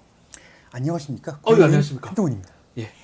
예, 이재명입니다. 11년 만에 예. 여야 대표가 만난 거라고 합니다. 아, 이거 참. 혹시 아셨나요, 두 분은? 아, 그럼요. 알고 있죠? 예. 예, 두 분이 하는 것보다도 민생이 정말 중요합니다. 야. 25만 원 민생 지원 이거 빨리 됐으면 좋겠습니다. 네. 아니, 쓸 수 있는 혈세가 한정이 됐는데 어떻게 획일적으로 돈 씁니까? 필요한 곳에만 써야죠. 필요한 곳에만 쓰는 게 저는 찬성하는 건데요. 예. 아 그래요? 그럼 굳이 선별적으로 하는 거에 그것도 저는 받아들일 용의가 있습니다. 그럼 한번 협의해서 선별적으로 지원하는 거 네. 한번 지원해 보는 거 어때요? 어? 아니 갑자기 왜 그래요? 예, 왜 그러십니까? 뭐 마려워요? 어? 두 분 왜 그래요? 아니 수용하겠다니까. 아. 아니 뭐 실권이 없으신가? 아니, 또 쉽게 말씀. 무슨 말씀이십니까? 제가 당대표인데요. 그것보다 저번에 그 1심 재판 결과 아직 승복하셨나요? 지금이라도 승복하시죠. 예? 예, 방송 중인데 잊지 마시죠. 야. 오. 예, 박 변호사님 진행해 주세요. 네, 진행하겠습니다. 어제 그 모두 발언에서 했던 말씀을 잘 요약한 것 같습니다. 아니 방송 중에 멱살도 못 잡고. 아, 목살을 왜 잡습니까, 대표님? 실제로 그 회담장의 테이블이 굉장히 넓어가지고 조금 넓었죠, 그죠? 멱살 잡고 싶어도 못 잡는다는 예, 농담도 예, 했다고 하니까 예, 이제 그 예. 표현을 해주신 것 같은데. 야, 이 두 사람이 약간은 얘기를 들으면서도 신경전도 좀 있으면서도 네. 약간 끌기도 서로 긁기도 하면서 또 막 그런 모습들이 있는데 사실은 회담에서 뭐 이 모두 발언은 이렇게 들어봤지만 최상병 특검법하고 전 국민 그 25만 원 지원 뭐 금액이 얼마든지 간에 또 금융투자소득세 이런 현안들은 뭔가 그래도 뭔가 하나씩 나올 것이다. 네. 이런 기대는 좀 했거든요. 그렇죠. 그렇지만 없었던 것 같아요. 예, 그 이제 공식 의제에 네. 담겼던 내용이잖아요. 요거는 요 세 개는 담겼었어요. 예, 최상병 특검법, 예. 국민 25만 원 지원법, 그리고 금융투자소득세 이제 이게 현안인데 모두 발언에서도 일단 이 어떤 방점이 느껴졌습니다. 네. 어디에 방점을 찍고 있느냐. 이재명 대표는 한동훈 대표에게 이제 소소한 조건들을 붙이더라도 네. 하시죠. 뭐 이렇게 이제 즉석 제안할 정도로 예. 다이렉트하게 압박을 했고 한동훈 대표는 뭐 방점 그 어떤 표현이 좀 다르긴 한데 예. 저는 제 개인적으로 좀 동의할 수 없는 부분인데 이제 현금 살포라는 표현을 네. 직접 쓰셨습니다. 근데 이거는 살포. 사실관계가 일단 지역 쿠폰을 발행하는 거기 때문에 그거는 좀 다르게 인식을 하고 계신 것 같아요. 아무튼 어쨌든 의견 차이가 있는 거니까 네. 그 대목에서 여기 합의가 좀 어렵겠구나라는 생각이 들었었는데 아니나 다를까 역시 모두 결론은 다음으로 넘겼습니다. 이제 그게 아쉬웠고요. 뭐 제보 공작, 증거 조작까지 받겠다라는 얘기를 했음에도 불구하고 어제 합의문에는 특허법 내용이 아예 들어가지가 않아서 네. 전 국민 25만 원 지원 같은 경우에는 민생 공동 협의 기구를 만들기로 했다 보니까 이제 요 대목은 좀 어느 정도 녹아 들어갔다고 볼 수도 있겠지만 네. 특검과 관련된 얘기는 아예 이제 이게 합의문에 안 남겼기 때문에 이거는 좀 많이 아쉬워하는 분들이 많이 계신 것 같고요. 네. 시각 차이가 어찌됐든 모두 발언에서 드러나다 보니까 회담 결과도 혹시나 했는데 역시나가 되지 않는가 이제 이런 생각도 좀 들었습니다. 근데 어쨌든 그 공식 의지에 담기지 않았던 의료 대란과 관련된 해법 있잖아요. 네. 근데 이거는 합의문을 보니까 의료 대란을 국회 차원에서 여야 공동으로 촉구한다, 정부에 네. 촉구한다는 내용이 담겨 있는 것은 그나마 좀 다행이라고 요거는 의미가 평가할 있다고 수 봐야 있는 돼요. 대목인 것 같습니다. 합의문 8가지 중에 딱 하나 네. 의료 대란의 응급 의료 체계 구축하고 요거 요청하겠다. 국회 차원에서 대책 협의하겠다. 요 부분은 좀 눈에 띄는 것 같습니다만. 네. 갑자기 여기서 또. 사샤. 김승태입니다. 예, 알고 있습니다. 자꾸 그 깐죽대고 그러면 방송 못합니다. 세상 본 의원이 판단하기에는 평가 좀 해주십시오. 한동훈 대표와 예. 사실상 사샤. 이번에 대통령을 겨냥한다 이렇게 보도가 된 것도 있던데 네. 사실상 사샤. 집권당의 정계 개편은 사실상 이 핵심이 대통령이 중심이 되어 있는 겁니다. 맞아요. 이걸 걷어차버리고 한동훈 대표가 새 출발한다. 내가 갈 거다 하면은 이거 사실상 이거 숯불이다 이렇게 생각하고 아하. 이재명 대표도 사실상 민생 지원금을 이거 고집할 것이 아니고 이거는 사실상 민생과 경제라는 것은 다방면에서 이게 뭔 얘기입니까? 코가- 코를 좀 닦고 오시든지 아침부터 그렇게 좀 코가 막힌 겁니다. 많이 막히신 것 같아요. 그 영수회담까지 이게 다 가야 되는 문제라서 사상. 사실상 협치 위기를 돌파할 수 있는 포지션을 잘 돌파해야 된다 이거.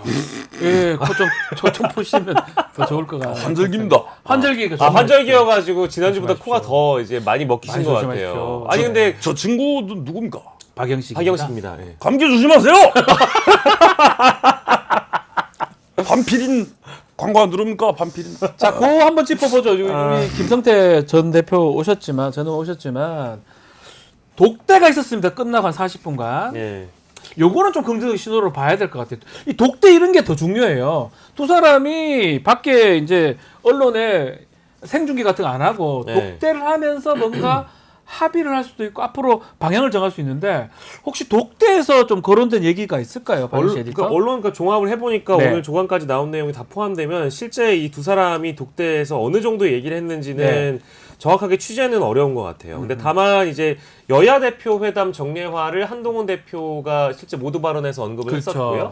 그리고 이 독대를 40분, 정확하게 39분을 했다고 하는데 굉장한 의미가 있다고 저는 뭐 받아들이고 있습니다. 네. 일단은 이거는 이제 첫 번째로 윤석열 대통령이 좀 보라고 용산에서 신경을 좀 쓰라고 보여주고 그런 싶었던 의미도 있겠죠. 것 같아요. 보시고 좀 신경 쓰일 것 같기도 해요. 예, 양쪽 모두에게 예. 노림수가 있었다고 보고요. 이렇게 어쨌든 두 사람이 가까워질수록 대통령이 고립된다라는 그림을 만들 수 있다라는 어떤 네. 정략적인 차원의 이제 그런 대목이 있었을 것 같고 또 국회 권력이 주도하는 여야 대표가 어쨌든 전국에 대한 주도권을 좀 행정부보다 더 입법부가 먼저 가져간다. 이제 리딩한다라는 그런 차원의 그런 신뢰 쌓기, 어떤 여야 간의 만남, 그리고 심지어 독대까지 함께 보여주면서 용산이 아무래도 긴장할 수밖에 없는 그런 공산이 커 보이고, 네. 뭐 지금 대통령은 뭐 강한 권력이 있다고 하더라도 어제 독대 그림으로 인해서 미래 권력의 어떤 선두주자들이잖아요. 네, 둘 이 다. 두 분이. 네, 완투니까요. 그러다 보니까 이 두 사람이 대권 주자 자리를 여야 각각 유지를 하면서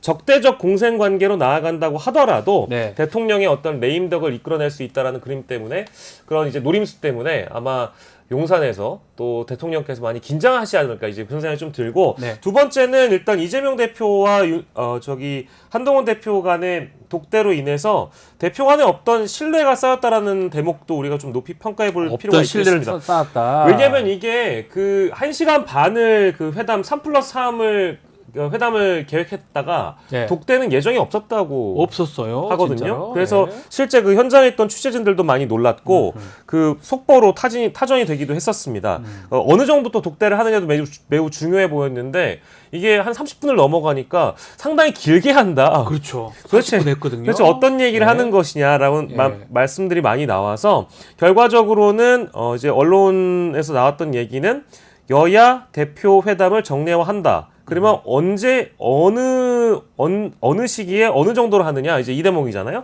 근데 그 얘기만 했을까? 저는 둘 다 1대1이었으니까 예. 참모도 없었어요. 그러니까요. 좀 좀 더 불만하는 거죠. 얘기를 했을 겁니다. 더 아마. 내밀한 얘기를 예, 했겠죠. 내밀한 걸 했고 네. 밖으로 드러낸 게 요거라고 맞습니다. 봐야 되겠죠. 필요할 네. 때 만날 것이다 정도로만 나왔는데 그 내밀한 이야기가 무엇인지에 대한 전망들은 많이 나오고 있는데 사실 두 분만 아는 거여서 그러니까 두 사람 알겠죠. 이거를 뭐 녹음하진 않았겠죠, 그죠? 설마 녹음을 했겠느냐만 아무튼 이렇게 두 사람이 가까워질수록 뭐 대통령이 훨씬 더 긴장하고 네. 행정부 입장에서는 뭔가 더 고립되는 분위기로 나아가지 않을까 이런 생각이 듭니다. 오세훈 시장님 왜 나오셨습니까? 아니 그거는 정말 왜요? 제가 따지지 않을 수가 없습니다. 왜 따집니까, 시장님? 이 두 사람이 모여가지고 지구당을 부활시키겠다 이렇게 했는데 그렇죠, 말씀하셨어요. 이거는 제가 없앤 겁니다. 이 오세훈법을 없애지 않았습니까? 맞아요, 오세훈법. 예전에 지구당은 지역 토호들이 네. 야금야금 공천원금 받아다가 그렇게 해서 관직 나눠주고 헌금 많이 받은 사람들 그렇게 지역 의원 시켜주고 했던 겁니다. 맞아요. 그거 겨우 없앴는데 이걸 다시 부활시키겠다는 거는 우리 서울 시민들이 보고 계십니다. 마음속에 태극기를 좀 씌우셔야 돼요. 태극기를 좀 모셨네요, 시장님. 정말 한탐스럽습니다. 아니 아쉬우신가 봐. 왜냐면 태극기를 심으려고 네. 했다가 방황했는데 못 태극기 못 심으셨잖아요. 아, 그건 아니죠. 뭐가 아닙니까? 이번에 한 달간의 시민 수렴 결과를 말씀드리겠습니다. 네. 찬성이 59%, 반대가 40%가 나와서 네. 진행을 하기로 했습니다. 그래서 진행합니까? 마음속에 태극기. 개양대를 심기로 했습니다. 아, 태극기 들고 오셨어요. 과연 어떻게 지구당을 부활시킵니까? 아니 근데 뭐 양당 대표 두 분 다 이제 그 지구당 부활에서 공감대가 있는 거니까 우리 서울시장님이 숟가락 아니 올릴 그건 정말 만한 아니죠. 아니죠. 아, 그거는 당 대표가 힘이 세지는 거죠. 그거 어떻게 그렇게 말씀하십니까? 아니, 뭐- 영식당 대표 맞으신가요? 아니 뭐 공동 대표니까 아니 여기 PD들한테 헌금 받으시는 거 아닌가요? 어떻게 그렇게 말씀하십니까? 그건 정말 아니죠. 맞습니다. 예. 그건 아니죠. 아니죠. 아, 정말 비슷한데요. 이상민이 잘라야겠습니다. 아닙니다. 이상민 더 비쌉니다. 태극기 가져가세요. 예, 필요 없습니다. 자, 요것도 하나 다뤄보죠. 관심이 끌었던 게 대담 중에 예. 이거는 모두 발언이긴 한데 이재명 대표의 계엄령 얘기입니다. 계엄 얘기를 하니까 대통령실에서 또 바로 반응도 나왔는데 제가 입장을 나온 시간을 보니까 엄청 빨랐어요. 예. 여야 대표 회담 중간에 대통령 입장이 나왔습니다. 대통령실 입장이 나왔습니다.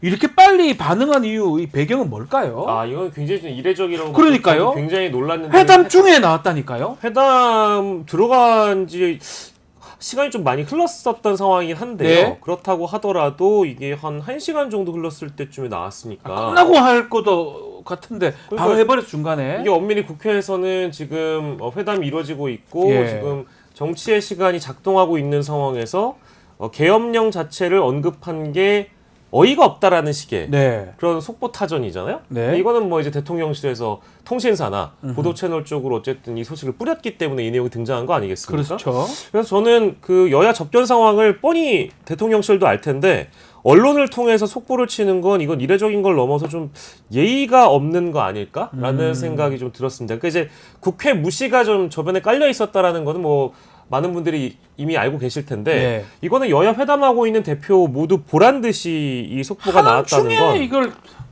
반응을 하다니요. 그러니까요. 이제 굳이 어떤 노림수가 있는지를 따져 본다면 한동훈 대표가 인식할 만큼 무게를 두기 위해서 국민의힘 측 지도부를 압박하기 위해서 이런 메시지를 일단 낸 것은 아니었을까? 근데 행정부는 행정부의 일을 하는 것이고 그렇죠. 입법부는 입법부의 일을 하고 있는 와중인데 여야 대표 회담을 의식한다면 이렇게 했으면 안 됐다라는 생각이 좀 들고요. 대통령실 이런 행위를 통해서 어쨌든 용산의 눈치를 여야 모두 좀 보게끔 하는 건 아니었겠는가. 오늘 회담에서 합의를 좀 적당히 했으면 좋겠다. 네. 이제 이런 의미가 있었다고 그런 보고요. 메시지일 수도 있어요. 계엄 딱 그 포인트를 계엄에 잡아서 예. 계엄이 말이 되냐 이렇게 얘기하면서 조금 회담에 대해서 뭔가 조금 불만을 그런 게 아닌가 예상이. 대통령 말씀 한번 들어볼 수 있나요? 유력한데요. 닮았습니다. 아니, 유력해. 그게 유력하다고요? 유력한데? 그죠? 계엄령을 물꼬로 터가지고 이제 그 회담 방해하시려고 한 거죠? 방해하시는 거죠? 상당히 유력합니다. 뭐가요? 아니 기시다 우리 형님이 야, 갑자기 기시다 얘기를 6일에서 7일 사이에 올 거가 상당히 유력해요. 지금 그래서 이번에 그 뭘 준비해야 되지? 우리 한미일 공조가 중요합니다. 그래서 오므라이스 받아 먹은 게 있으니까 우리 뭐 김치라이스로 해야 되나 이거? 지금 회담 기시다 얘기를 하시니까 그러니까 어제 회담 중에 혹시나 이렇게 그 또 이제 반주 하시다가 혹시나 그 계엄령 얘기가 나와가지고 발끈한 나머지 갑자기 그렇게 화나신 거 아닙니까? 그 아니, 전에 그게 전에 말이 불러하신 거 됩니까? 아니에요? 예? 예? 예? 어? 예? 어? 야? 야, 왜? 예? 예? 쉬고. 야요? 야라니요. 아니 방송 중에 어쨌든 대통령이 야라뇨. 야라니요. 저기 저도 대통령이지만 이번 국회는 좀 정상적이지 않은 것 같습니다. 고맙습니다. 이거는 국회가 제대로 좀 기능을 해야 되지 않겠나 이 정도로 제가 마무리하겠습니다. 아 근데 어제 그 국회가 정상화되는 과정 중에 아니야. 예? 그건 아닙니다. 그건 한 장면이잖아요. 아니야. 왜 아니죠? 아니야. 아니 22대 국회에서 여야 합의로 민생 법안도 통과시키고 아닙니다. 어떤 게요? 아닙니다. 그거는. 아 그 아닙니까? 그러니까 어째서 아니? 그럼 야 아니지 바뀌야 그러면 아닙니다. 알겠습니다. 아닙니다. 아유, 다른 얘기 계속 하시니까. 아무튼 저는 이거는 대통령 이거는 제가 살아가면서 예. 처음 경험하는 국회입니다. 이거 처음 봅니다 이런 거는. 예, 아니 그러니까 저는 이제 이런 장면이 나이 60 넘어서 먹고 이건 처음 봅니다 이런 걸. 아니 저도 그런 대통령님을 처음 뵀어요. 선배예요. 예. 누굽니까? 당신들 처음 보는. 박영씨입니다. 예. 처음 봅니다 이런 거. 박영씨. 아니 아무튼 이분들도 처음 봅니다. 이거 방송 재밌는데 좋아요도 안 누르는데 좋아요 좀 눌러달라고. 댓글만 다시네. 이런 분들도 처음 봅니다 이거. 슈퍼챗도 안 쓰. 슈퍼챗으로 안 이런 써도 분들 돼. 처음 봅니다 안 이런 써도 됩니다. 분들. 안 써도 됩니다. 예. 이런 분들 처음 보네. 안에서 한 일간지에서 대통령이 싫어요는 왜 누르는 거야? 이런 분들도 처음 보네. 참 이거. 대통령님이 그렇게 네. 계엄령에 민감해하시고 회담 도중에 메시를 내시니까 이것도 사실상의 어떤 그러니까요. 당무 개입 아니냐. 한동훈 대표가 회담 도중에 이런 메시지가 왔다는 걸 알게 되면 이것 또한 지도부 차원에서는 그러니까요. 하나의 당무 개입으로 받아들일 수 있기 때문에 저는 대통령심이 왈가왈부로 하실 거라면 회담 끝나고 해도 늦지 않았는데. 잠깐만 봐봤다. 갈게요. 예, 알겠습니다. 알겠습니다. 봐보셨다. 알겠습니다. 네. 자, 대통령 얘기 좀 더 해보면요. 이것도 좀 눈에 띕니다. 뭐 이런 국회 처음 봤다고 말씀하셨는데 오늘 개회식으로 정기국회 100일간 열립니다. 근데 문제는 이런 경우가 있었나 싶은데 윤석열 대통령이 국회 개원식에 참석을 하지 않는다라고 네. 지금 얘기를 합니다. 개원식 불참은 처음인 것 같아요. 이게 뭐 처음 들어봅니다. 87년 체제 이후에 처음입니다. 그래서 이게 글쎄요, 그 기자회견 하고 국정브리핑 하고 나서 여야 회담이 돌아가는 것을 보고 뭔가 예. 불쾌하셨는지는 모르겠지만 이거를- 아까 잠깐 우리 대통령님도 예. 말씀 주셨잖아요. 예.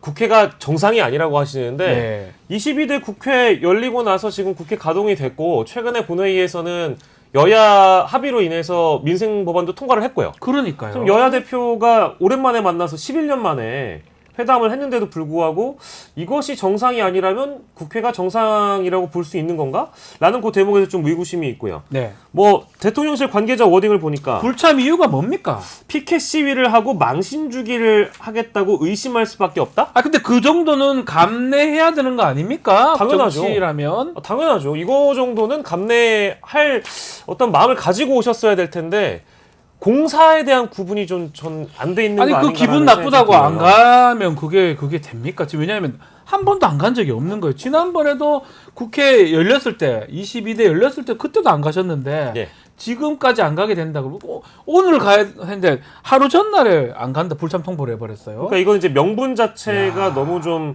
속이 좁아 보이는 명분으로 국민들이 인식할 수밖에 없기 때문에 네. 피켓 시위라는 것은 사실 국회에서 대통령이 연설을 하거나 찾아오게 되면 야당이 어떤 항의 표시로 그러니까요. 피켓 시위 정도는 할 수 있는 거라고 국민들이 대다수가 좀 관용을 네. 베풀어 주실 것 같고요. 다만 대통령 역시도 이제 그거에 대해서 어느 정도 야당을 인정하는 태도를 보여주면서 개원식엔 참석하셔야 되는 건 아니겠는가. 네. 이제 그런 생각이 좀 들고 대통령실 관계자가 한 발언 중에 아까 말씀드렸던 망신 주기에 대한 표현도 있지만 국회 정상화가 아니라는 부분, 국회 정상화가 우선이라는 부분도 어쨌든 이게 진심으로 대통령직을 맡고 있는 분이라면 자신이 받아들이고 있는 국회에 대한 온도 이것과는 별개로 네. 대통령이기 때문에 개원식에 참석해야 된다라는 전통은 좀 지켜주셔야 됐다. 이제 그 말씀을 꼭 강조드리고 싶고 지금 집권 3년 차에 총선 패배 이후에 여야 관계 복원을 위해서 여야 대표가 만난 이 시점에 국회 개원식 불참은 이거 좀 세 보이는데 이게 이거는 맞나요? 저는 앞으로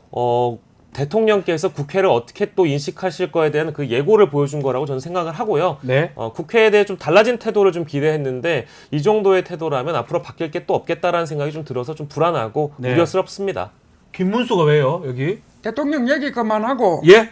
제가 취임 직후에 장관으로서 긴급 회의를 했습니다. 예. 여기 그 직원들 여기 박 변호사도 마찬가지고 제가 왜요? 임금 체불 한 적 있어요 누구? 없죠. 임금 체불 지난 6월 기준으로 1조액이 넘었어요. 그랬어요. 그거 다 돈들 줘야 돼. 사장들 악덕 기업들 내가 다 때려잡을 겁니다. 아이고 뭐 안 올리네요. 그 악덕 사장들 이름이 누구요? 누구요? 관등성명 내봐요. 내가 지금 다 하고 있습니다. 누구요? 부장 김문수였습니다. 예. 네, 아니 근데 그 임금 체불권 가지고 그렇게까지 또 노동부 장관을 하시는 거 너무 좋은데 저자는 이름이 누구요? 박영식입니다. 국적이 어디요? 대한민국입니다. 그걸 부정합니까? 아니 부정하진 않았죠. 국적을 부정하지 않습니다. 아니 저는 이제 국적을 대통령의 체불 출연료 체불 얼마 받았어요? 지금 얼마까지 안 받았어요? 지금 토마토는 한 번도 체불한 적이 체불하지 없는데. 않죠. 토마토는. 예, 알겠습니다. 예. 그걸 부정합니까? 아니, 부정하지 한다니까요. 않는다니까. 안 한다니까. 저는 예. 대통령님이 그 우리 노동부 장관을 임명해 주셨기 때문에 네. 대통령직을 부정하시지는 않는지 혹시 싶어서 여쭤보고 싶어요. 국회 아니겠죠? 개원식 불참 어떻게 생각하십니까? 그 얘기 하실 수 있습니까? 마이크가 꺼졌습니다. 아이 어쩐지 알겠습니다. 예, 국정 얘기도 잘하시고 알겠습니다. 자 대통령이 불참하긴 하지만 어쨌든 간에 정기국회 오늘부터 시작이 됩니다. 정기국회 때문에 여야 모두 연찬회도 열고요. 전열 정비를 마쳤는데 자 일단은 민생 얘기하긴 하지만 여야 격돌이 있겠죠 앞으로. 뭐 국정감사도 있고 여러 가지 이 격돌이 좀 예고돼 있습니다. 예.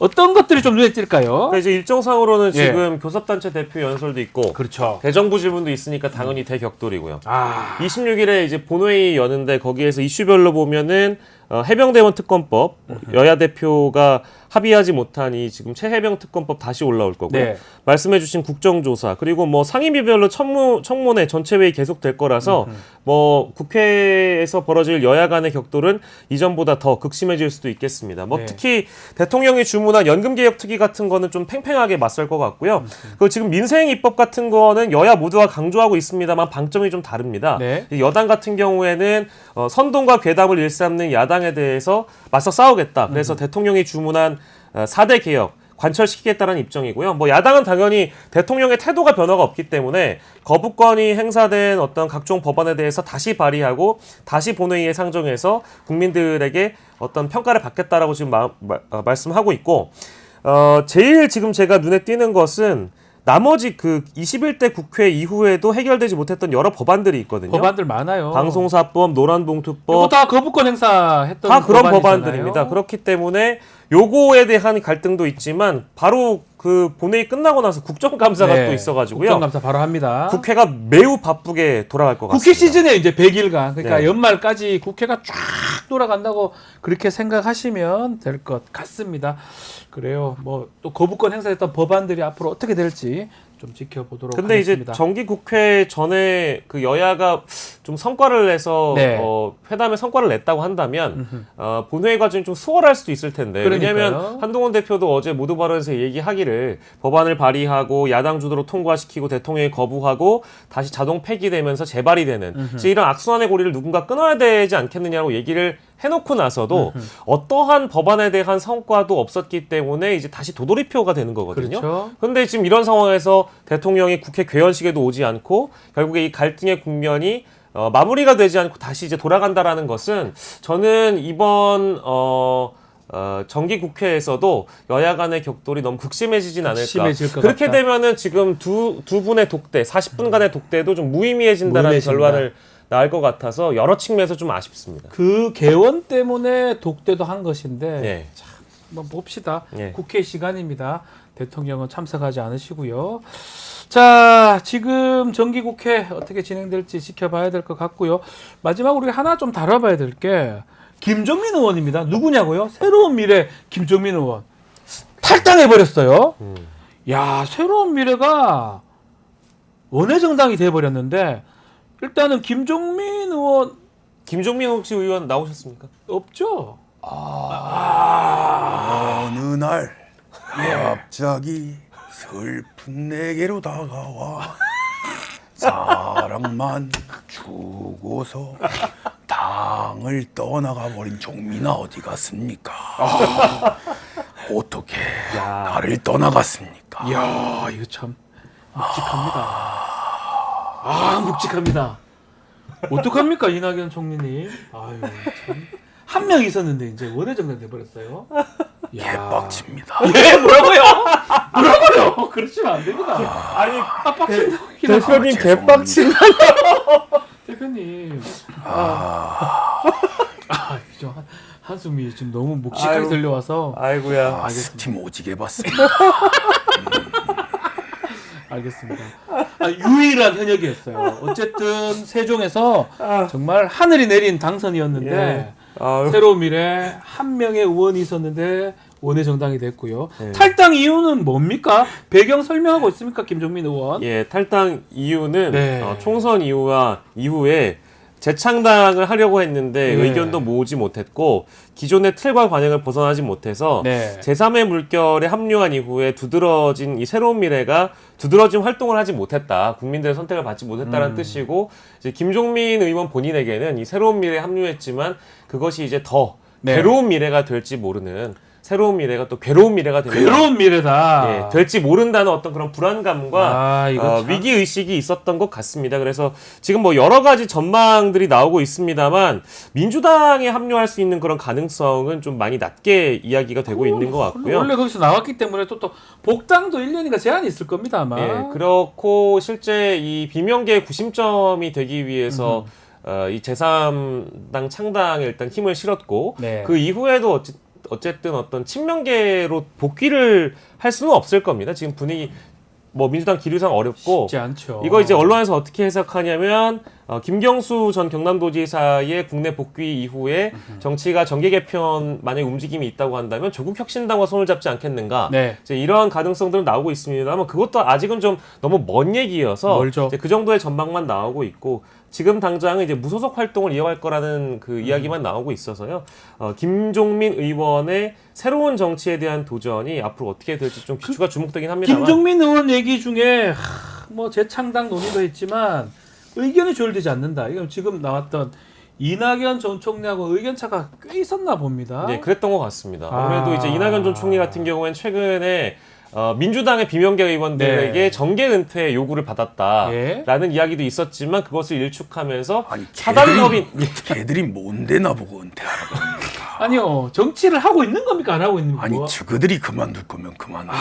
예. 화가 나셨어요. 날짝도 두껍습니다. 사단법인 이번에 만드셨던데 이제 국가과제 연구하신다고. 예. 그리고 중국어도 배우고 있습니다. 예. 중국 왜? 한 말씀 부탁드리겠습니다. 시에 고맙습니다. 짬뽕. 짬뽕 먹고 싶사. 13은 안 했습니다. 예. 짜이지엔. 그건 무슨 말입니까? 안녕히 가세요. 안녕히 가세요. 고맙습니다. 뭐 지금 상황상으로는 종민아, 정민아. 아직 술이 안 된 모양이다. 빨리 와라. 예. 혹시 조국 혁신당의 가능성은 높진 않습니까? 저는 뭐 러브콜을 할 것 같기도 한데요. 러브콜을 할 수는 있겠지만 네. 조국 혁신당도 김종민이라는 의원을 받아들이기에는 아직 좀 심리적 장벽이 좀 높지 않을까라는 생각이 들고 네. 실제로 그 전망은 많이 나오고 있습니다만 어찌됐든 이제 친노 인사잖아요. 네. 노무현 전 대통령 때 이제 대변인을 역임을 하셨던 분이고 공통점이 있어요. 그래도 어느 대표적인 정도. 친노 친문 인사이긴 합니다만 그렇다고 하더라도 조국 혁신당의 어떤 지금의 활동 영역이나 앞으로의 노선을 봤을 때 김종민 의원을 받아들인다면 이것 역시 함께 어떤 뭐랄까 조국 혁신당이 만들어가는 정치에 또 걸림돌이 될 수 있다라는 그런 분석들이 조국 혁신당 당원들을 중심으로 또 형성이 돼 있는 것 같더라고요. 조국 대표님 한번 말씀 한번 안녕하십니까. 안녕하십니까. 조국 대표는 너무 많이 나와서 제가 이번에 나왔습니다. 감사합니다. 오랜만에 뵙습니다. 이번에 제가 부정선거 얘기한 적이 없습니다. 지금은. 이번에 조희연 교육감이 대법원 판결로 맞아요. 교육감직을 상실했습니다. 맞습니다. 이제 자유파가 뭉쳐서 단결해야 합니다. 단결. 제가 사실 전도사 출신입니다. 맞아요. 예수님이 갈릴리 호수에서 타셨던 보트가 무슨 보트인지 아십니까? 보트를 이 타셨어요? 보트가 종류가 많습니다. 뭐죠? 나무 보트, 예. 고무 보트, 플라스틱 보트. 그 중에 제가 제일 싫어하는 보트가 있습니다. 뭐죠? 바로 딕셔너리 보트. 어? 일명 사전 투표입니다. 아이고, 사전 투표를 그 말씀하십니까? 하지 말아야 부정 투표가 부정 선거가 사라집니다. 아니, 그게 그 이번 얘기잖아요. 서울 재보선 교육감 재보선에서는 사전 선거 하지 말아야 합니다. 야. 고맙습니다. 나오신 거예요, 보니까. 아니, 근데 전화 또- 왔네요. 예. 무슨 여보세요. 예수님, 저 황교안입니다. 뭐라고요? 방송 그만두라고요. 예수님 사퇴하십시오. 번개를 내리셨습니다. 고맙습니다. 아니 저는 아니 우리 황교안 전 국무총리께서 예. 예전에 대선 후보 1위 하시던 시절이 있었습니다. 맞아요, 맞아요. 그때만 하더라도 그래서 한우물 파시는 황교안 전 총리가 네. 참 어떤 측면에서는 대단하다는 생각이 들고요. 다만 저희가 이제 이낙연 전 총리 말씀드리다가 이제 왔으니까 이낙연 전 총리가 한우물을 파지 못했다라는 네. 점에서 굉장히 매우 아쉽고 이 정치의 그 노선 자체가 뭔가 좀 갈팡질팡하고 갈짓자 행보를 보였기 때문에 지난 총선에서 그 광주 광산갑에 나오셔서 네. 14% 득표를 그 15까지도 안 됐죠. 그죠? 예, 그래서 민영배 후보에게 이렇게 참패했죠. 처참한 예, 패배를 참패했죠. 기록했기 때문에 그때 당시 하셨던 민주당의 44%는 전과자 발언은 뭐 물론 사과하셨기도 했습니다만 이제 그런 것들이 축적돼 있는 상황에서 민주라는 이름을 달고 재창당을 하거나 네. 민주라는 이름을 달고 다시 한번 어떤 정치 재개 움직임을 보인다는 게 그만큼 앞으로 어렵지 않을까 이제 이런 생각을 좀 듭니다. 예, 조국입니다. 조국 교수님, 대표님. 예. 예, 지금 문재인 대통령이 너무 괴롭습니다. 현재 검찰이 문재인 전 대통령과 그 가족을 수사하려고 하고 있습니다. 윤석열 대통령과 그 김건희 여사에 대해서 수사했으면 좋겠습니다. 수사 역량의 100분의 1만큼이라도 했으면 좋겠습니다. 중진공 이사장 임명은 인사수석실에서 추천하고 민정수석실에서 검증해서 이뤄진 통상적인 인사 절차 관리에 따라 진행됐다고 제 수사에서 밝혔습니다. 맞습니다. 예.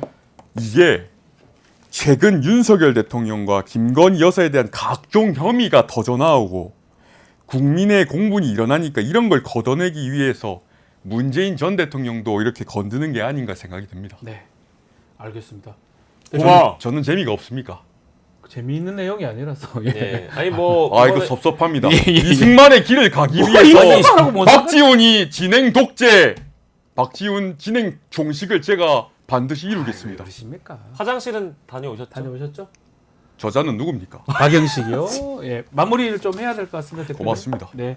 자, 영식당 시간이 다 돼서 마무리를 좀 하겠습니다. 자, 오늘도 두 분, 박영식, 이상민 PD 두 분 너무 감사합니다. 고맙습니다. 감사합니다. 감사합니다.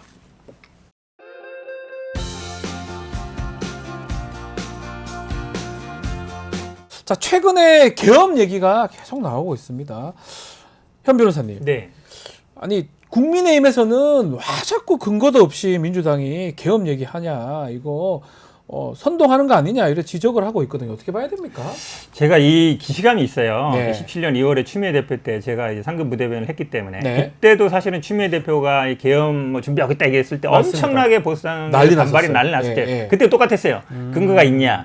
근데 그때도 당내에 사실은 뭐 구체적인 뭐 나중에 드러났지만 계엄 문건 같은 그런 문건이 나오는 건 아닌데 네. 그 군의 움직임이 좀 이상하다. 그러니까 뭐 안 하던 훈련도 하고 네. 원래 계엄을 실시할 경우에는 방송국도 장악하잖아요. 근데 그때 당시에도 방송 주변에 갑자기 안 하던 훈련도 하고 그런 게 있었어요. 며칠 전에도 왔더라고요, MBC에. 네, 그런데 있어서 네.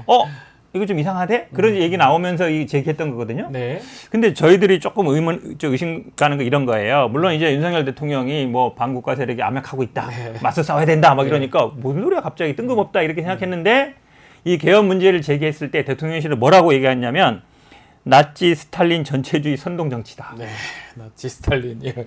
예를 들어서 예. 전혀 그런 사실이 없으면 예. 그런 사실 절대 없습니다. 국민들은 그냥 일상생활을 하시면 됩니다. 저희들은 그런 거 염려 안 해도 됩니다. 아. 편안하게 얘기해요. 아. 보통 예를 들어서 우리가 어허. 상대방이 우리가 뭐 어떤 의혹 제기를 할 때 불끈하면 발끈하지 않는다는 거죠. 발끈하면 오히려 뭐가 있나? 이렇게 생각하거든요. 오히려 이렇게 막 나치, 스탈린 전체주의 얘기하는 거 보고 이분들이 뭐가 있나 보다. 이거 오히려 이렇게 생각하는 거예요. 근데 안 한다 걱정하지 마세요 하면 되는데 그렇게 하면 돼요. 이러니까 네. 더 이상한 거 아니냐. 그렇죠. 어떻게 봐야 됩니까? 아니, 야당이야 예. 의혹 제기를 할 수 있죠. 네. 그런데 이제 야당 대표가 아하. 대표 회담의 그 모두 발언으로 거기서 나왔던 얘기죠. 모두 발언으로 전 국민이 완전히 집중돼 있는 상태에서 그런 발언이 할 수 있는 문제냐 이거겠죠. 네, 네. 괴담으로 또는 뭐 이런저런 시나리오로 떠돌아다니긴 했어요. 했던 거고 또 실제로 박근혜 대통령 때 그 탄핵 국면에서 그 계엄 뭐 기획 뭐 이런 계엄 시도 문건도 있었죠. 뭐 그런 네. 문건까지 있었기 때문에 지금 현재 국정운영 지지율이 대단히 낮고 안 좋은 상태이기 때문에 혹시 이른바 친위 구테타, 예? 네. 지금 경호처장을 국방부 장관으로 보냈잖아요. 중앙고 출신이 간다고 네. 뭐 그런 얘기 계속 하잖아요. 그러면서 이제 그런 얘기까지 놔두는 건데 충분히 저는 야당에서 제기할 수 있는데 그것을 야당 대표가 거의 공식화하듯이 얘기하는 것은 그 자리에서 했던 게 좀 너무 나간 게 아니냐 예. 이런 얘기가 있는 거죠. 예. 그러다 보니까 이재명 대표가 이제 10월달에 선고들이 몇 개 있습니다. 재판. 혹시나 선고를 앞두고 지지층을 결집하기 위해서 또 대통령 탄핵 명분 쌓기 위해서 이렇게 하는 거 아니냐 이런 주장도 있거든요. 아니 법원 판결하고 이거하고 무슨 상관이에요? 그러니까 주장이 있어서 제가 질문 드려봤는데 뭐 그다음에 상관이 있습니까, 사실은 이게? 지금 말씀하신 것처럼 지금 예를 들어서 지금 경호처장이 국방부 장관 가는 것도 의례적이지만 네. 지금 중앙고 출신 장성이 4명밖에 안 된다는 네. 거잖아요. 400명 중에. 네. 근데 기무사령관, 아주 지금 중요 자리입니다. 방첩사령관도 있지만 방청사령관이 예전에 전두환이 그 할 때 예. 계엄령 할 때 이제 맡았던 역할이잖아요. 기무 보안사령관. 그렇죠. 그다음에 우리가 777 부대라고 알려진 37 부대도 네. 굉장히 중요한 국방부 직할 방첩 부대예요. 방청하고 저도 사실은 뭐 공군 정부장이기 때문에 잘 네. 아는데 굉장히 중요한 역할을 하거든요. 감청하는 부대예요, 소위 그렇죠. 말하는. 감청 근데 부대죠. 그런 부대, 그러니까 4명밖에 안 되는데 2명이 이게 있어요. 되잖아요. 2명이. 그러니까 사실은 굉장히 이제 의심할 수밖에 없고 이번에 이제 그 김용현 후보자에 대해서 특전사령관하고 방첩사령관을 불렀냐 이 대답했을 때도 그런 적 없다. 네. 그럼 왜 내가 왜 부르냐? 아직 장관도 아닌데 이렇게 대답하면 되는데 뭐 거짓 선동이다 막 이래요. 그러니까 물어보는 거에 대답을 안 하고 엉뚱하게 얘기한단 말이죠. 그럼 이제 사람들이 특전사령관하고 방첩사령관을 불러서 뭐라고 얘기했지? 뭐 이렇게 궁금하는 거잖아요. 그래서 제가 보기에는 군이라는 거는 저도 기본적으로 우리나라가 이제 계엄이라든지 이런 거를 할 단계는 아니라고 봐요. 근데 대통령이 계속 뭐 반국가 세력 선동하고 압력하고 있고 맞서 싸워야 된다고 그러면 그다음에 지금 계엄 해제할 수 있다 그러는데 계엄 해제는 당연히 국회를 소집하면 과반이 야당이기 때문에 해제할 수 있어요. 네.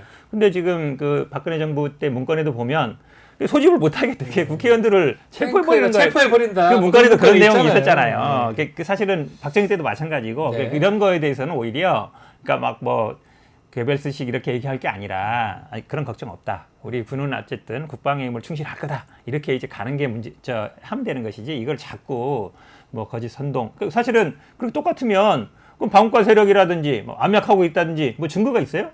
없죠. 증거 있는데 만약에 가만히 있으면 그거 어떤 자체가 사람이 증거 있어요? 얘기예요. 아직 어떤 사람인지 누구도 모르겠어요. 그러니까 그런 얘기 했는데 만약에 증거 있는데도 안 하고 있으면 그거 직무유기죠. 바로 구속시켜야 되는데 가만히 있는 거잖아요. 상대를 악마화시키는 사실 정치라는 게 예. 그 협상하고 경쟁하는 거잖아요. 근데 이게 지금 총만 안 들었지 여야의 내전 상태예요. 네. 내전이다 이거는. 거의 네. 내전 상태에 와 있기 때문에 네. 정치의 기본적인 역할이나 의무나 이런 그 국민들을 위해서 경쟁을 해야 되는 건데 네. 싸움만 하는 거죠. 아하. 이게 이제 그 근본적인 한계가 있는 건데 저는 이렇게 생각해요. 그러니까 가장 중요한 건 국정 운영의 마지막 책임자는 대통령입니다. 네. 그리고 야당이야. 당연히 문제 제기하고 야당이 비판하고 국정 운영 잘하면 야당의 비판이 발목 잡기로 보이는 거고 그렇죠. 국정 운영을 잘못하면 야당의 비판이 합리적인 걸로 보일 거란 말이죠. 그럼 결국은 가장 최고의 지위에 있는 최고의 책임자, 마지막 책임자. 그럼 대통령은 국민들을 위해서 국민을 보고 정치를 해야 돼요. 네. 심지어 개원식도 안 나오는 대통령이 어디 있습니까? 그 처음 봤는데요. 예. 진짜로. 아니 이거는 대통령 의무를 방기한 거예요.